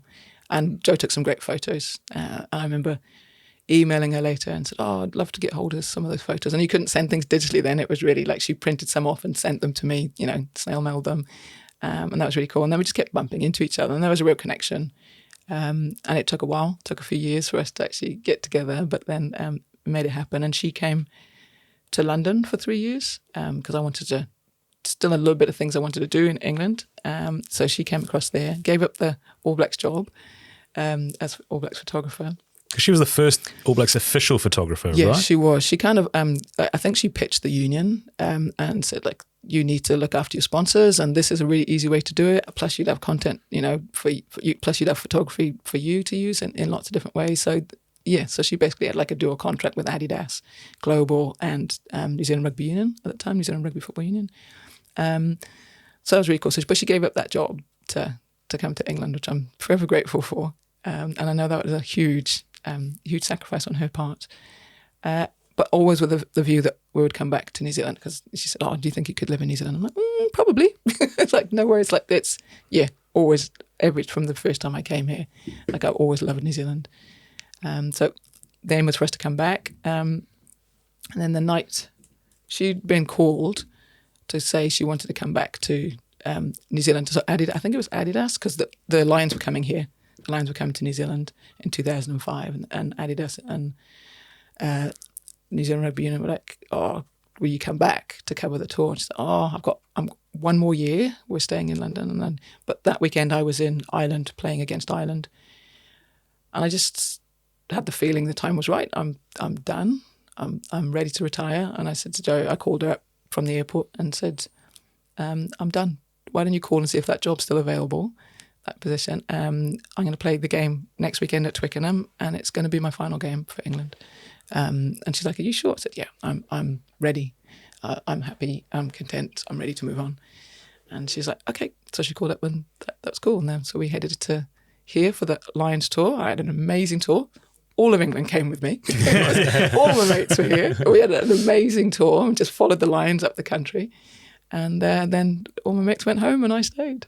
So that's the short version. But that's our kind of getting together story. And then you're starting to think about what your career looks like after rugby, and you decide to retrain, and then what is it, a couple of years sort of learning a new trade? It's not really retraining. It's a couple of things. I was doing up the house while I was waiting for my visa to come through, which I love doing, which is cool, and did up our first house for the first year. I was waiting for my papers to come through to prove that I actually was a teacher, which was taking an eternity. And by the time it did, that curiosity thing, like, it was when photography transferred from paper to digital. And I loved photography, but I got frustrated with that whole paper thing, which Jo loved. But I was like, yeah, nah. It's like when you get a hit rate of 4 out of 36 shots when you get back from shot. Do you remember those? Yeah. And you look through all the photos and you go, people won't remember that. A lot of people listening to this will not remember that. Putting a film in and going, I wonder whether these are going to be good. And then fucking heads are cut out. Exactly. And they're like, oh, that's just rubbish. And then digital happened, and I love tech. I'm a kind of closet nerd. And so I was like, suddenly you can spray, or you can learn, you can play, and it doesn't cost you. It doesn't cost you going down and having that horrid disappointment of having a 2 out of 36 hit rate. So I learned all about the technology side of it. And Jo was a little bit reluctant. She's not quite as much of a fan of tech as I am. She's all about the creation. So I can do that bit. I can come pitch side for you. And then people will laugh at this. To send a photo to her desk, her picture desk, would take 16 minutes through a mobile phone for one picture. Yeah. And so she's still trying to shoot and it would drop out, and it's like, and you have to start again. And so I said, I'll just sit and be your tech. So I'll be your tech assist. So I'd sit on the side of the field, she'd give me a card and I'd upload it. And that was the pressure part of the job over at the time. And so the second half she'd go, oh, you might as well have my spare camera. like, this is how you do it. And she's pretty tough. She's a pretty tough coach. She goes, this is focus, this is thing, and shoot, go. So I was like, okay. so I'm like sitting on the sideline just shooting, and did that for a year before she said one photo was good enough. 1 year. And I still tell her that. And she's like, oh. And she still didn't even say it was brilliant. Yeah. She said, oh, this is quite good. We could use one of your shots. So I'm like, okay. But that was kind of it, really. It was more from the tech side, and kind of fell into it through helping Jo out on that as a tech assist. And I love that all the technical things you can do with photos, you know, that all that digital piece. I remember we had a client who was absolutely, like, and by that point I started helping Jo heaps with the tech side of it, and we kind of set up a business together then. And we had one client who was adamant it had to be done on the old thing. So I said, look, they do not know.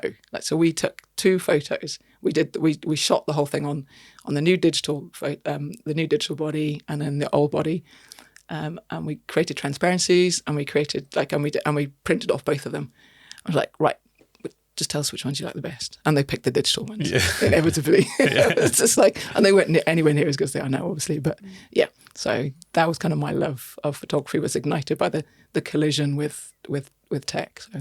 And then a door opens to get you into that All Blacks environment. And that's 6 years, right, where you're content creating behind the scenes, traveling with them every tour they go into, really close relationships. Yeah. But am I right that you had a conversation with Shag before you took the job, wondering if it was the right thing to do? I'd got to know Steve through Jo.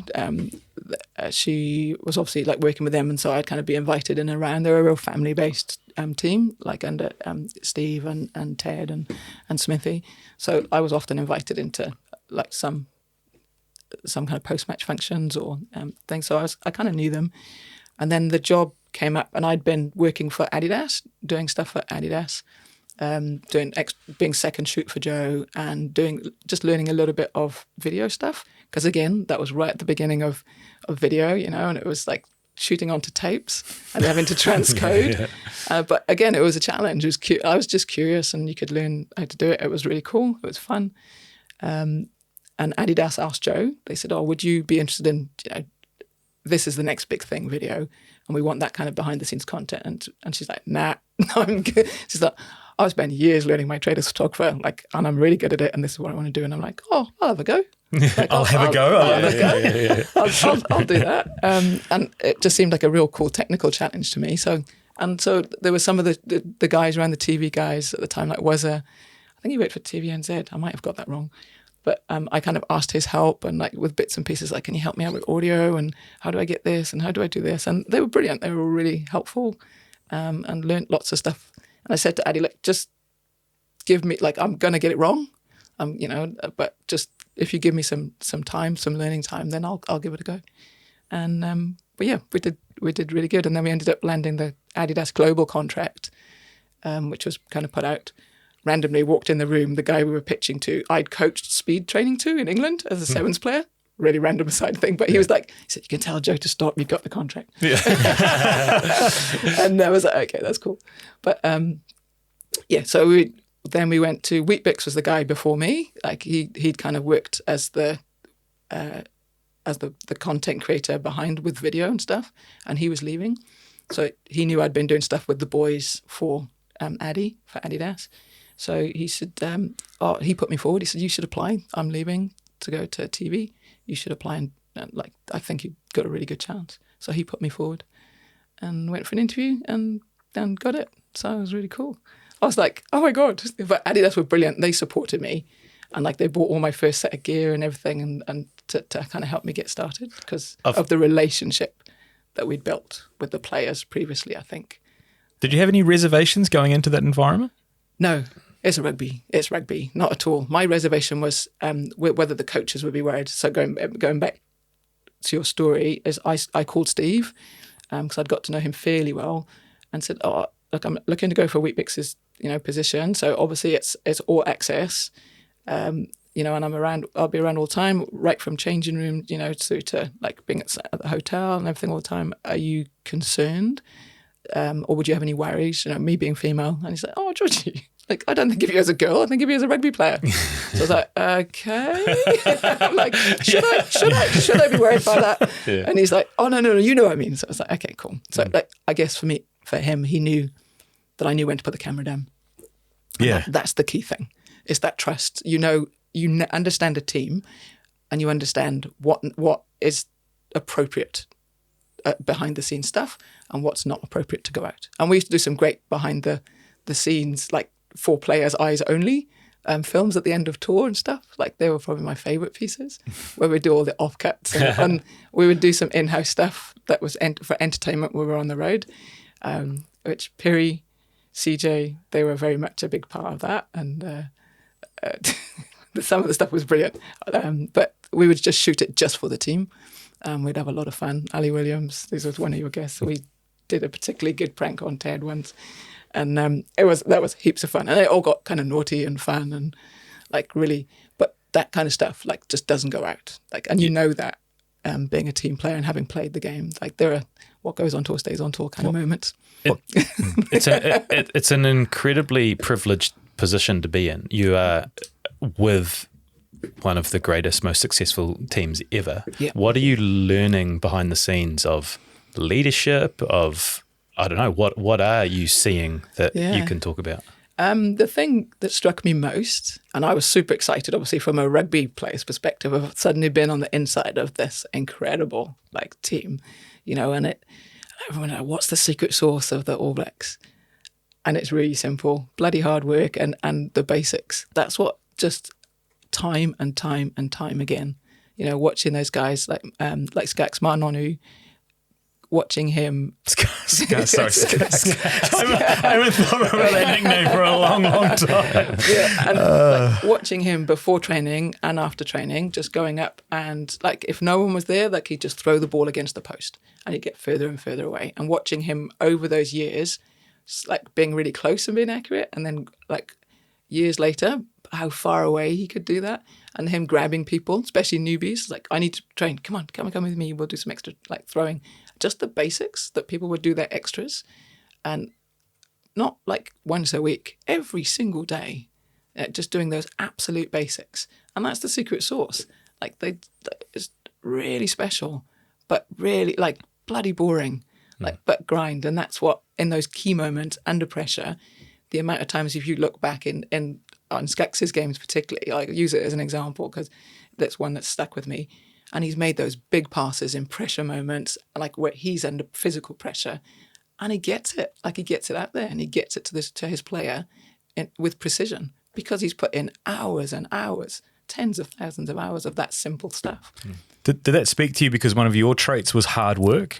Possibly, not only in rugby, but in life. You work hard, right? That's been a theme from people that we've spoken to, even in your professional life nowadays, that you work very, very hard. Well, I guess it is, but if you love it, is it work?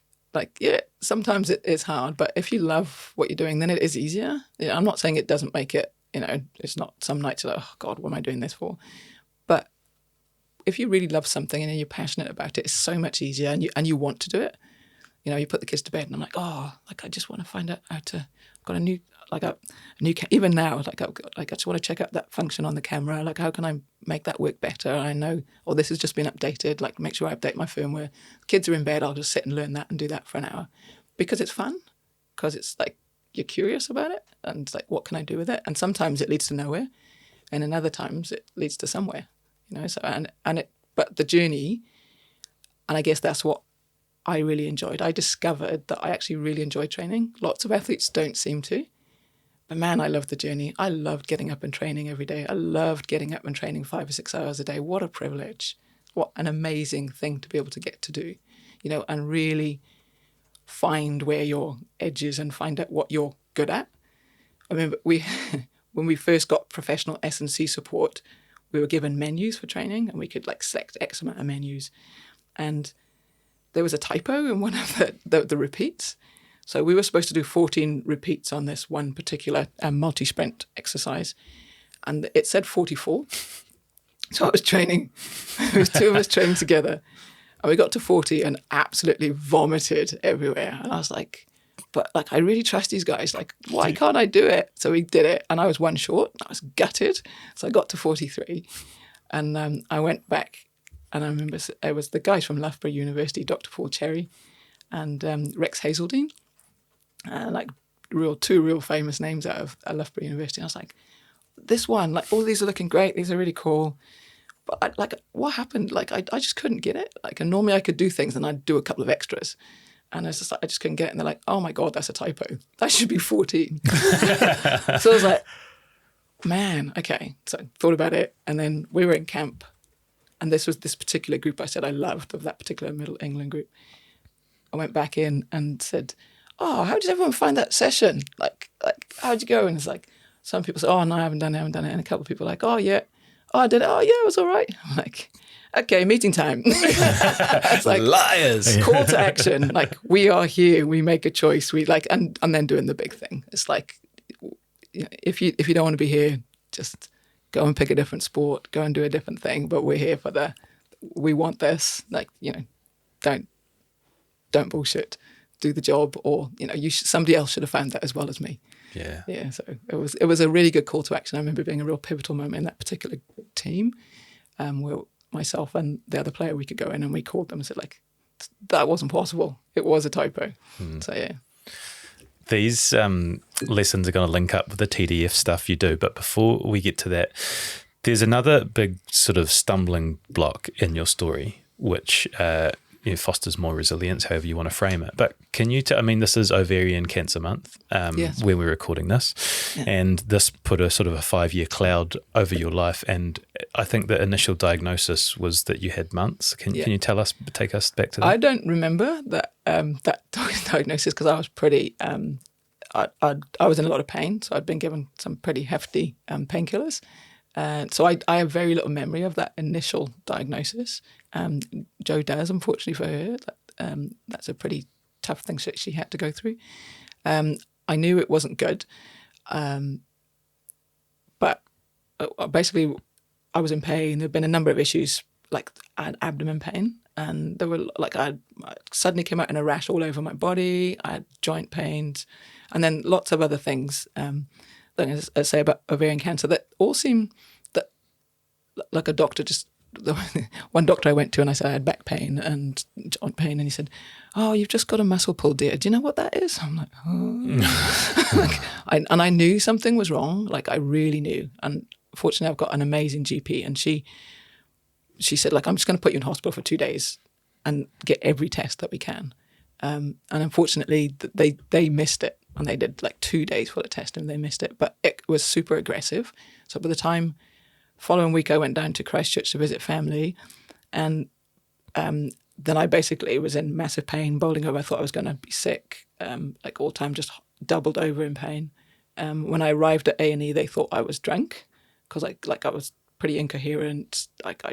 And then one nurse was amazing. Jo went and spoke to her and pulled us in and said, oh, like she hasn't touched alcohol. It's nothing to do with that. Like, she's in massive pain. Please help. And so they pulled me in. She checked me and she said, oh, okay, something serious here. And then they gave me a scan, and they thought I had a twisted bowel. And they were going to operate in the morning and get rid of it, because there was a massive mass in my abdomen.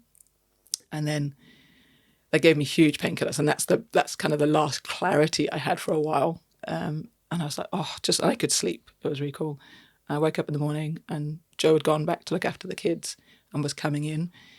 And the doctor came in to me and said, oh, is your wife coming back in? And I was like, yeah, I didn't think anything were it, because I'm pretty high and on painkillers. And then when the doctor sat down and does that whole hand on your knee kind of thing moment, and it's like, oh shit, there's some bad news that coming here. And they're like, oh, you've got a pretty big mass in your stomach.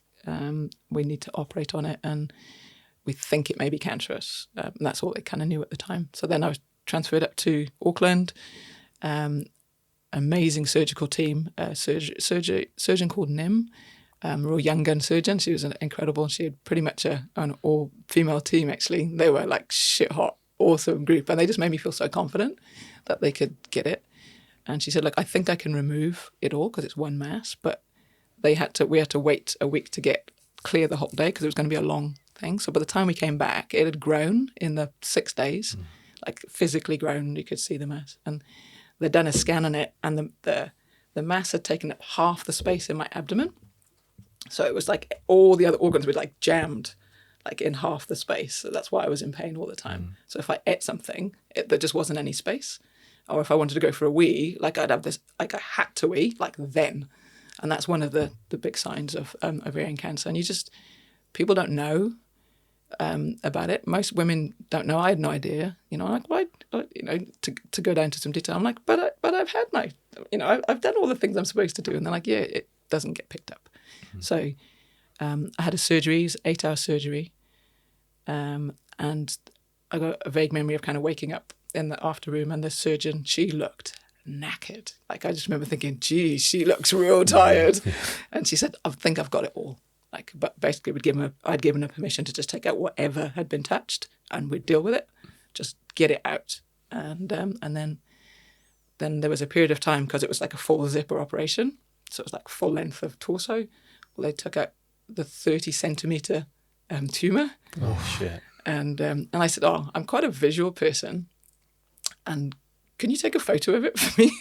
Like when you're in there, she's like, really? Do you want it digital or on one of the old cameras? Because the quality is... the quality issue. So she took that. She got one of her team to take a photo, which is brilliant. And I kind of had that visual thing then of what you're kind of trying to be, which is really cool. And have you... I used to eat meat. I'm actually vegan, pretty much from then. Yeah. Have you ever eaten beef cheeks? Yes. Kind of looks like that. Right. It's like this big, like the whole thing. It was just nasty. But it was huge. That's the thing. I was like, man, that was like inside. That's really cool. So there was a relief in that coming out, and you could physically feel the difference. And then they said to do 6 months of chemo. So I had to recover for a few months because it was such a big op. And then 6 months of chemo, which just drives you, like anyone who's been through chemo, or if you've been in a family with anyone who's had chemo, that get just that constant hit, and just that never fully recovering, and just breaking you. Like, it just feels like that. What was your headspace during this? Were you wanting to know what your chances were? Like, how were you approaching everything? What do I have to do? What should I do? Like, operations. This is like, what do I need to do to move forward and get the best possible outcome? We had the kids, obviously, and they were just started school. We were like, yay, the kids are at school, we're free time. Like, yeah, no, cancer. It's like, so suddenly it got like a whole other thing. So we kind of found out how to help them to deal with it, because obviously I wasn't going to be around a lot, or when I did get home, I would be in bed a lot, because the recovery from the operation was so massive. So it's just teaching them that, like, mummy's got a really big baddie and the doctors have cut it out, and now she's got to have some medicine, and the medicine is going to make her a bit sick, but after all of that she will get better.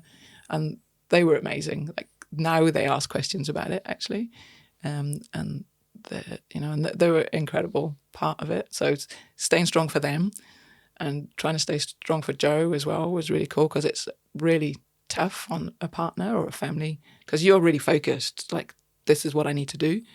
But meanwhile, they're kind of there coping with everything else. So I often think they're forgotten in all of this, because it's a tough ride for the family, everyone else around. And she's having to deal with all that info coming in, and all the questions coming in from other people, because not many people kind of speak to you. There's this like quiet, like, people get really nervous asking you questions, and because you might answer them honestly. Yeah. So there is that. So I felt Jo had a really tough time. But she was amazing. She was my rock. Jo spoke of it being kind of like a 5-year situation before you fully came out the other side and got better.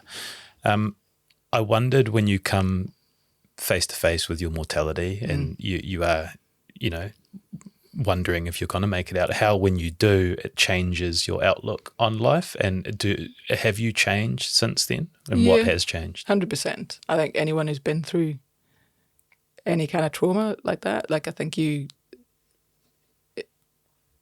have to, like, it has to affect you. Anything that happens to you affects you. Like I say, it's that, even though those things as a kid affected you, and I'm sure that it's been said before, but it makes you a better person. Like, it makes you, like, I guess it makes me kinder, more appreciative, more compassionate. I've always been curious anyway, but really thankful, really grateful. Like every day is a good day, like because it's an extra day. You know, it's pretty cool. There's always something cool. There's always something good, and we actually have a gratitude practice, much to my kids' despair, which we've been doing for years. And it's really simple and it's really little. Yeah, what is it? We just do, like every night after dinner, most nights, like some nights we don't get around to it, but most nights of the week we will, and the kids will lead it now. They'll be like, and we can jump around. But the essence of it is what went well today, what kind of thing did you do or did you see, and what are you looking forward to? You know, and sometimes they can riff it. Sometimes we'll do a speed round, or they'll say, "Oh, I just want to like tell a story today instead." But that's the essence of it, and it's really little things. You know, it can be like, I'm really kind. I got my brother a thing of orange juice. You know, and that's cool. When did you interact with Hugh van Cuylenburg? Well, I worked for the Resilience Project. I was the leader of the program when it was in New Zealand for a while. So we had it for 3 years. But was the gratitude there prior to that? It was actually very much so, and that's what drew me to the program, is because that kind of solidified everything about that I was doing. So it was about compassion. It was about for me it was just, it's really grateful. If you want to live, like, look for the good things. You know, it's really cool. There's a lot of cool stuff out there, and there's awe and wonder in the smallest of things. Like, it's really cool. Like, I genuinely get joy out of letting people into traffic. You know, it's just like, I get a little buzz. Like, I really do. Like, it's like really simple things, like opening the door for someone, just giving someone a smile who looks like shit, seeing someone who doesn't necessarily get seen. You know, like people on the street or in a tougher position than you, just seeing them. It's not always about, you know, buying food or giving money to charity and stuff. It's about seeing people in parts of society that don't necessarily get seen. But treating people with compassion and that humanness, just, you know, we're all human, everyone's human, but also not treating people who think they're really special. Like, we're all the same. Like, it's whether you're a big CEO or whether you're the Prime Minister, you know, it's like everyone gets the same treatment, like, and we should. And we've skipped over a part, but these are big lessons that you're imparting on your kids. Yeah. Talk to us about that dynamic. I mean, you're a rainbow family. Yeah, we are. How do you impart those lessons onto your kids? Just with little practices like that. You know, our number one value with the kids is like, we don't have a ton of rules, but the rule that we do have is like, you can check your behavior by was that kind, and that's bottom line. Like, was that kind? You can get most things through that, and it's a battle because they're both preteen now. And they're not very kind to each other, like as all siblings are around that age. So there's the poke from the brother and then the retaliation from the sister, but always kind of bringing that back. And we do a little thing, then some of your listeners might hear it, called the marble jar. Do you guys know about the marble jar? So everyone has their own marble jar, and it can be a physical or not. They can just be, we kind of talk about it. And the way you behave, like the way if I treat you, do I take a marble out of your marble jar? That means I'm dissing you or treating you badly. But if I look after you, I'm going to put a marble in your marble jar. I thought fill up your marble jar. I thought it was a sex after marriage jar. Is that what you get at? you put them all in beforehand, and then after you get married, you take them all out. Yeah, I thought. I've never heard that one. Well, yeah, I must be hanging in the wrong circles. Well, same concept. Same concept. As long as it's not keys in the middle, we're all good. Oh, cool. I had been told one of the sources that the sort of the co-parenting relationship is quite an interesting area to talk about. And if you're open to it, yeah, absolutely. How old are the twins, and what has that journey been like? The twins are nearly 12. They were born at 29 weeks, so that was a pretty tough start. And just twins is a tough start, to be honest. Anyone who has multiple children at one time, it's just like, when people tell me they're having twins, they're like, oh God. Yeah. It's just like, or anyone, even like families who have like X amount of kids and that 3-year-old, it's it's a dark place. Yeah. It's a really dark place. So there's not a lot of sleep. Yeah. You know, and I said to my sister, why didn't you tell me how hard it was? I would have helped so much more. Yeah. You know, and she's like, oh, yeah. But yeah, it was tough, particularly with them being so early. But we got through it. We were really good. We worked really hard, and we basically spent our savings, took a year off. Both of us took a year off work and looked after the kids and brought them kind of to that normal level of development so that they could be looked after. So there was always the two of us around, but still it was real tough. But it gets easier with twins, like as it gets. Well, that's our experience anyway. But we've also got an amazing donor dad. We don't call him donor dad. Sorry, Nige. But Nigel Atherfeld is their dad. And one of my things when we asked Nige and his wife Charmaine if they would, if Nige would be our donor, that he had to be involved with the kids. That was a non-negotiable for me. I wanted the kids to know who their dad was, because I don't know who my real father is. So that really important. Even if that meant you were just kind of the cool uncle, that level, it's up to you. But as we kind of got through the experience and as the kids got a bit older, we were calling him dad anyway when he wasn't around, and he sees the kids super regularly, even though he lives in Christchurch, and we often go down to see him. They come up and see us, him and his wife. And Jake is really good on the phone with him. Tay not so much on the phone, but Jake's amazing. He calls his dad heaps. You can hear him I'm going to call dad, and just grabs his phone and goes and sits in the bed and have a really good chat. And that just warms my heart. I love, those are my special moments to know that he's got that connection and he knows who his dad is and where he's come from. And I think it's just an incredible gift that they gave us, to be able to have children.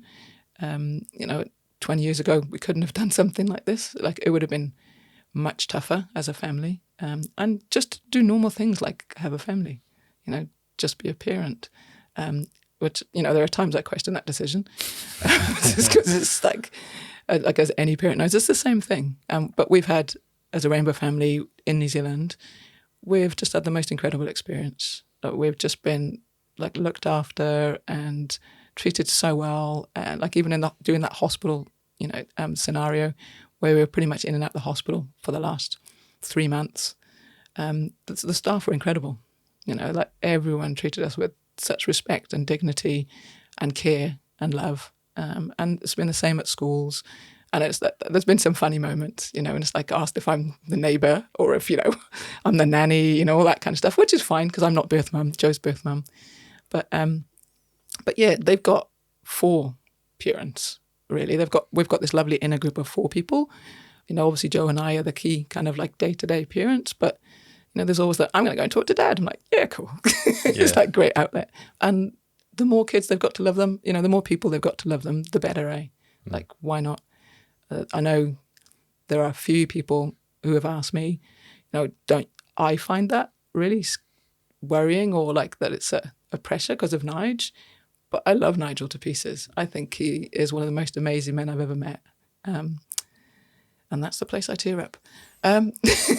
He's just an incredible human being, to give us that gift. We wouldn't have Jakey and Tay, without him and Charmaine. They're very special kids. They're very special people. And the fact that they just want to be a part of their life, we're going down to them for Christmas. And we spent, they've spent every birthday with them, the last 11 years. So we'll have the birthday again with them this year. But super cool. You couldn't ask for any more. It's so cool. It's such a healthy dynamic, and thank you for sharing with us. You're also a mother. Well, I'm not sure if mother's the right word, to 14. Mother's not the right word. No, I will definitely correct you. Mother's not the right word. I'm trying to seg,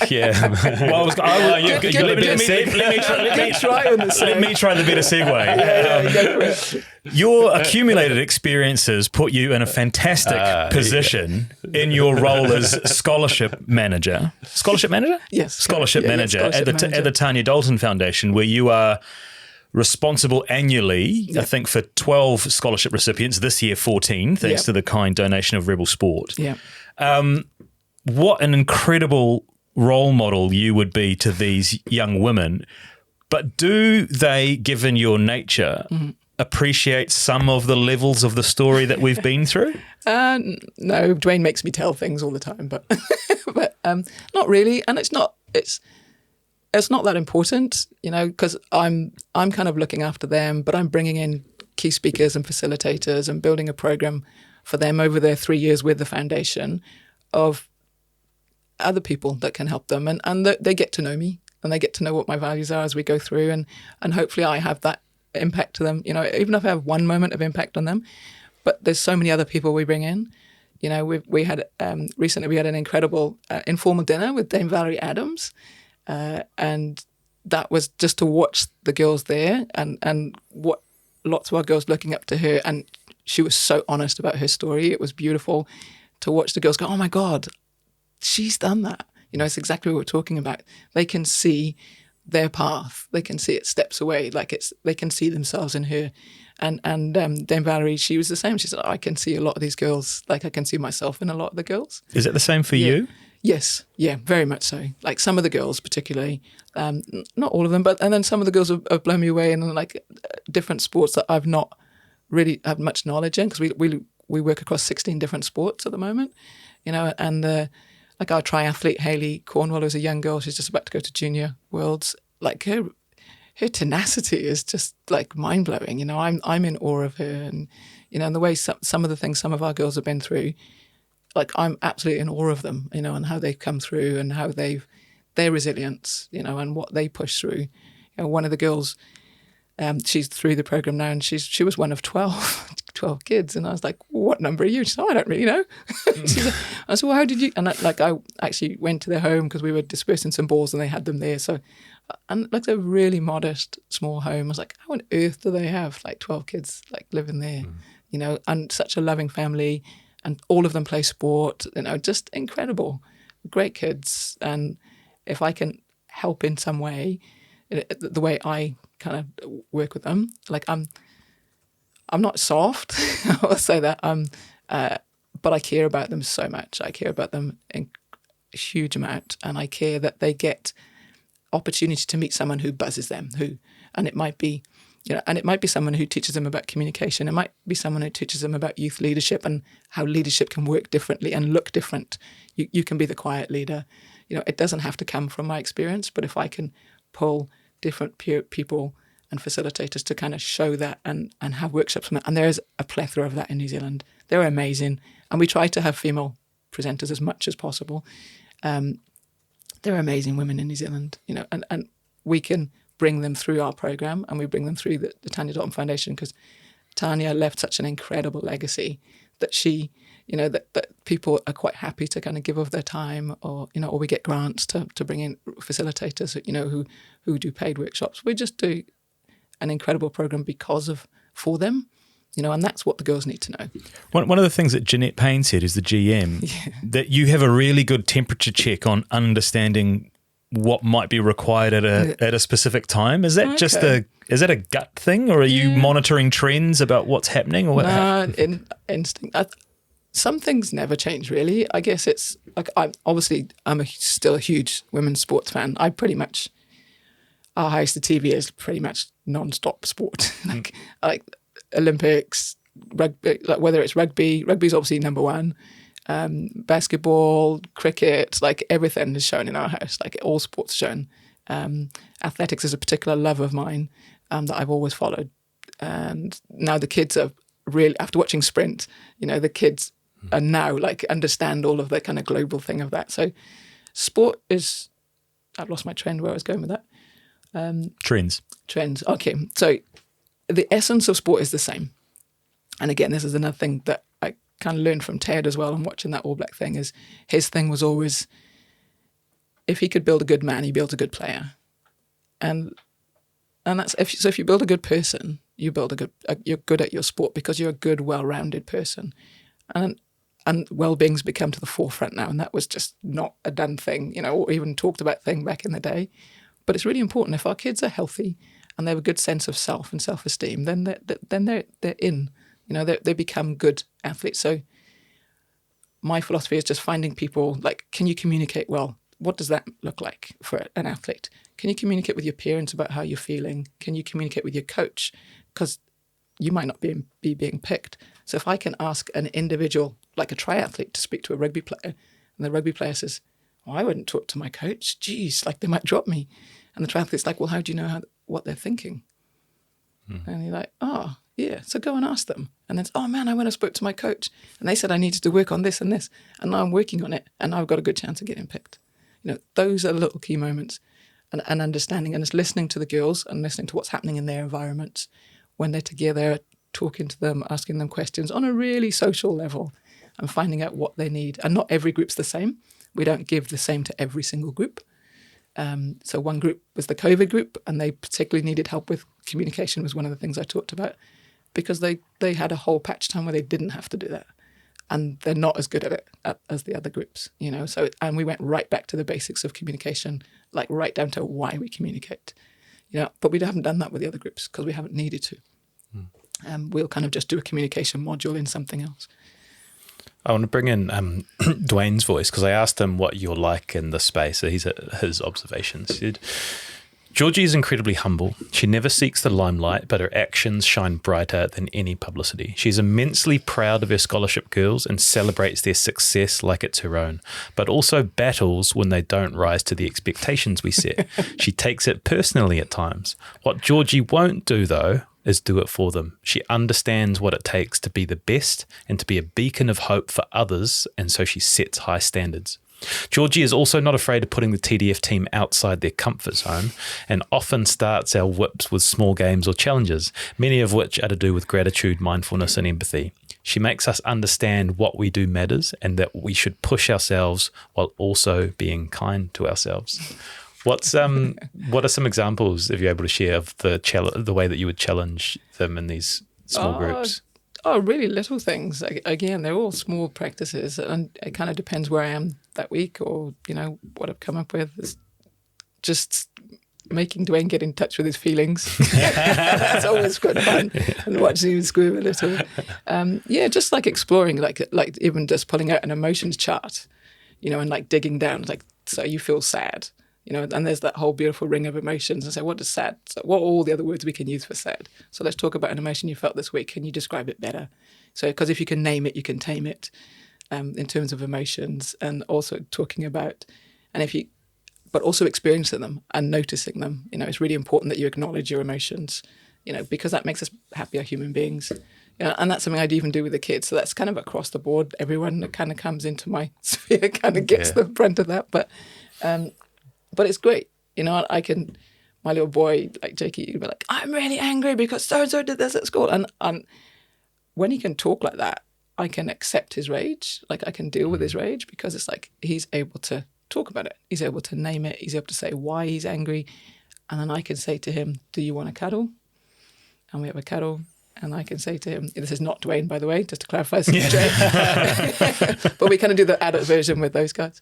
And to let him know that some nights, the other night he said, that moment, like when you walk out the bedroom and the kid's like, Mom, and like, yeah. It's like, can I just talk to you? And like, yeah.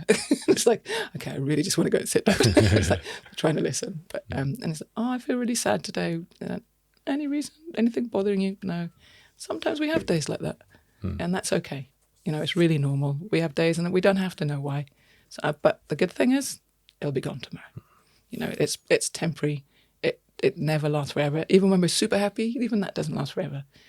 But we get all of those emotions out. How lucky are we? That kind of stuff. So. Mate, I'm in awe of you. This has been such a great episode, by the way. And we've still got a little bit to go. I want to give some space to reflect on everything, but first there's a very exciting, as if the Georgie book needed another chapter, but tell us about the new venture, which is underway. By the time this goes to air, we'll be live. Super exciting. Being curious and it kind of, just being open to opportunities and being curious. We've got a new challenge. Jo and I actually are both involved in this one. We will be, let me make sure I get this right. We are going to be the 2 out of 5 co-owners of a professional women's sports franchise. And it's going to be basketball, women's basketball, the Northern Kahu. So it should be official by the time that you guys put this to air. We're super excited. We think it's the only woman-owned sports franchise in New Zealand, and we're really digging hard to find out who else there is around the world. But I know Jo originally did reach out to Angel City, so she's had some comms with them to find out kind of how they set up and what they did and stuff. So we're super excited to see what we can do in that space. Like how cool is that? And that, again, that's another thing of, we saw Angel City, and it's like, man, wouldn't it be cool if we could do that, in New Zealand? And Kahu, already a championship winning team. They've got Jodie Cameron, who is she is like a brilliant, beautiful coach. Like, we met with her yesterday. I know Cody through the foundation, Jodie, sorry, through the foundation. So like, it's going to be awesome to be able to work with her on a from an ownership level. Jodie Cameron is actually part of the ownership group as well. So she's a pretty epic lady. And again, like, something she never thought she would be able to get to do, because owners don't look like us, but now they do. Okay, again, it's that stepping into the space for the first time, making a path, busting up some ceilings. Let's get in there and do it and see where we go with it. It's going to be really exciting. It's so cool, man. It's so cool. And I'm going to tie in the book into this next little passage too, because we haven't spoken about Game Makers, which is inspirational stories from women's rugby.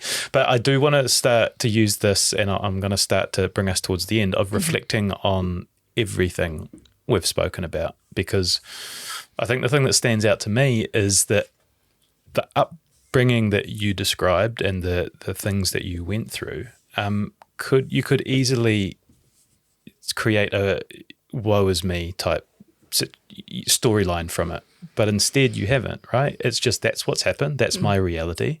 Okay, what do I do now? Yeah. How do I move forward? Yeah. When you sit here and talk about it, and I know you don't share it very often, but do you link where you've come from and that hardship to where you are now? And how do you think about it?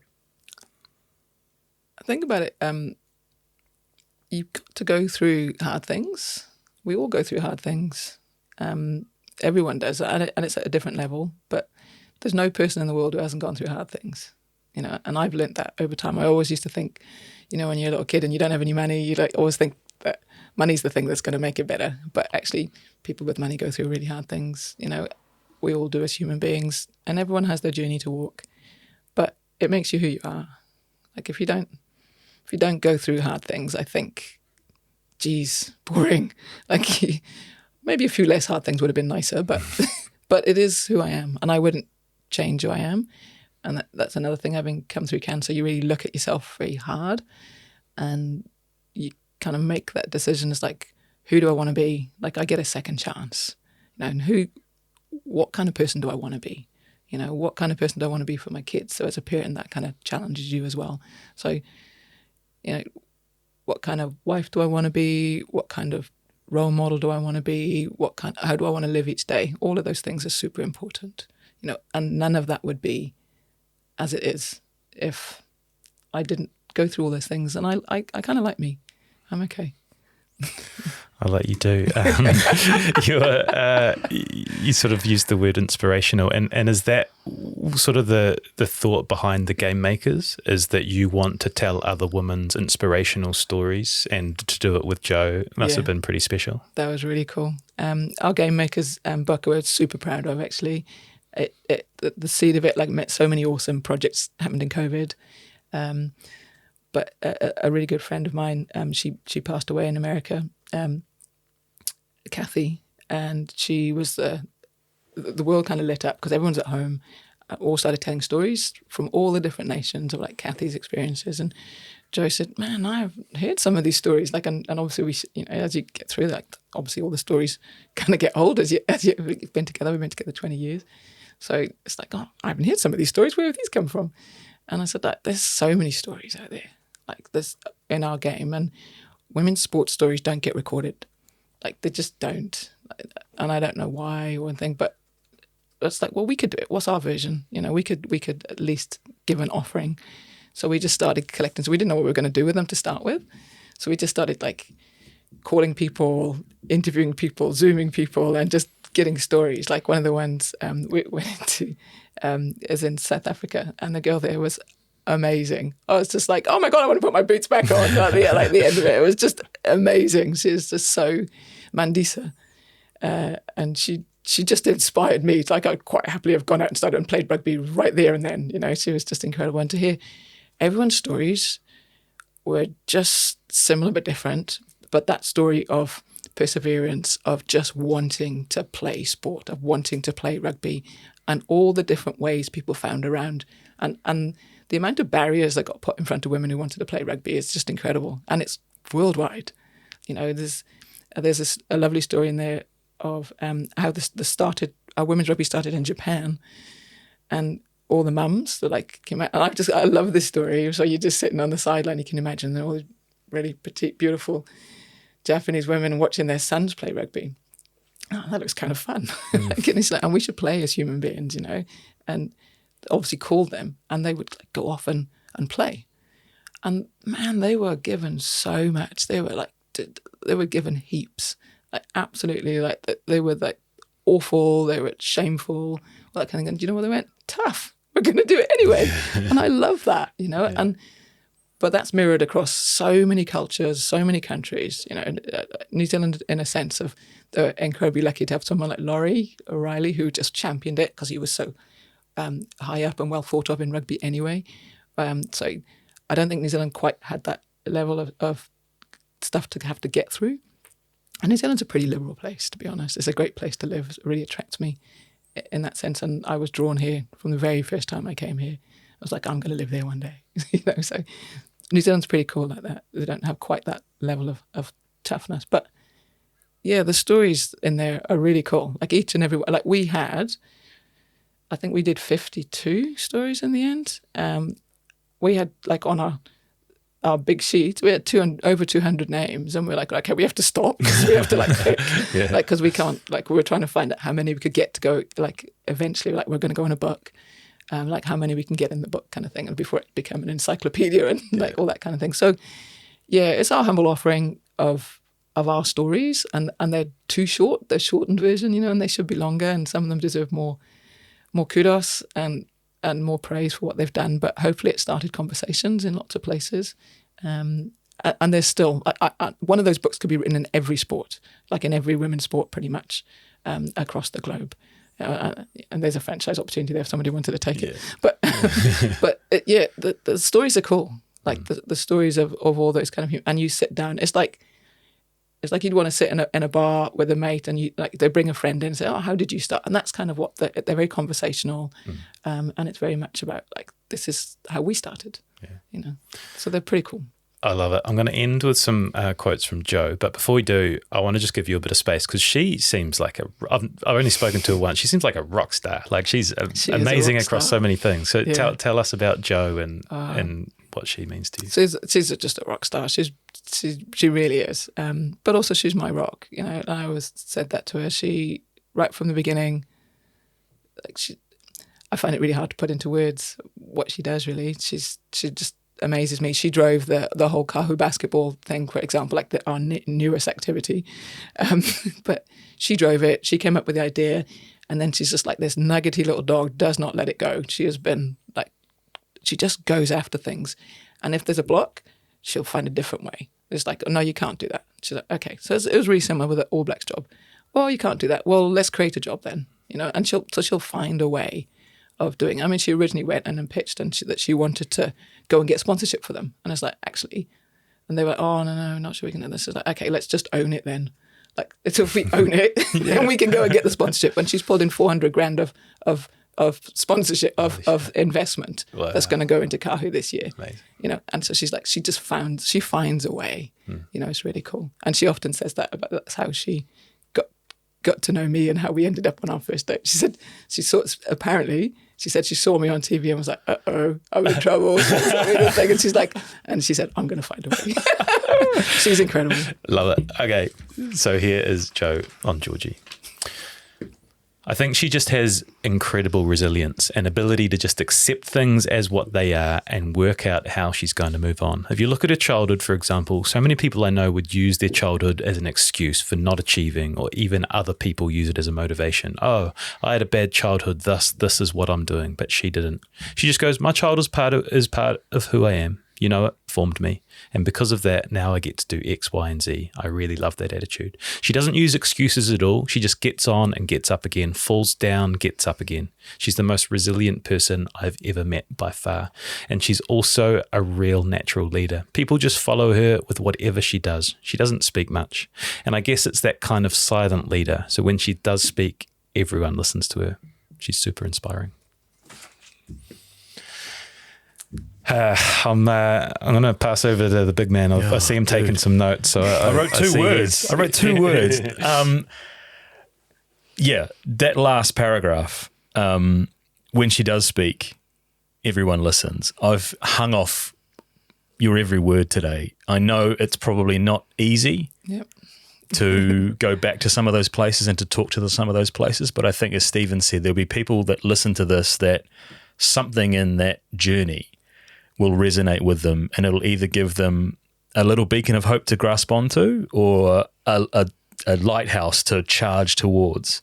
You've done so many incredible things, and you talk about collecting stories with our game makers, and that's part of what we do with the podcast is we collect these different stories. And I'm super inspired after sitting down with you for an hour and a half about the things that you've done and what that might do for a wider kind of community. And if anything, it's driven back the GEM principles, the gratitude, empathy, and mindfulness, because if we approach each day with that kindness, everywhere is just a better place. So thank you so much for coming in and sharing some of your wisdom with us. I'm not sure it's the wisdom, but thank you for having me. I'm a massive fan of your podcast. I'm a huge podcast devourer, and you're always in my top 3. So I absolutely love it. So thank you. I was a little bemused, and I'll say it now that you guys asked me to come on, but it's been a really cool experience chatting with you guys and actually being in the room. So thank you. Love it. Cheers, Georgie.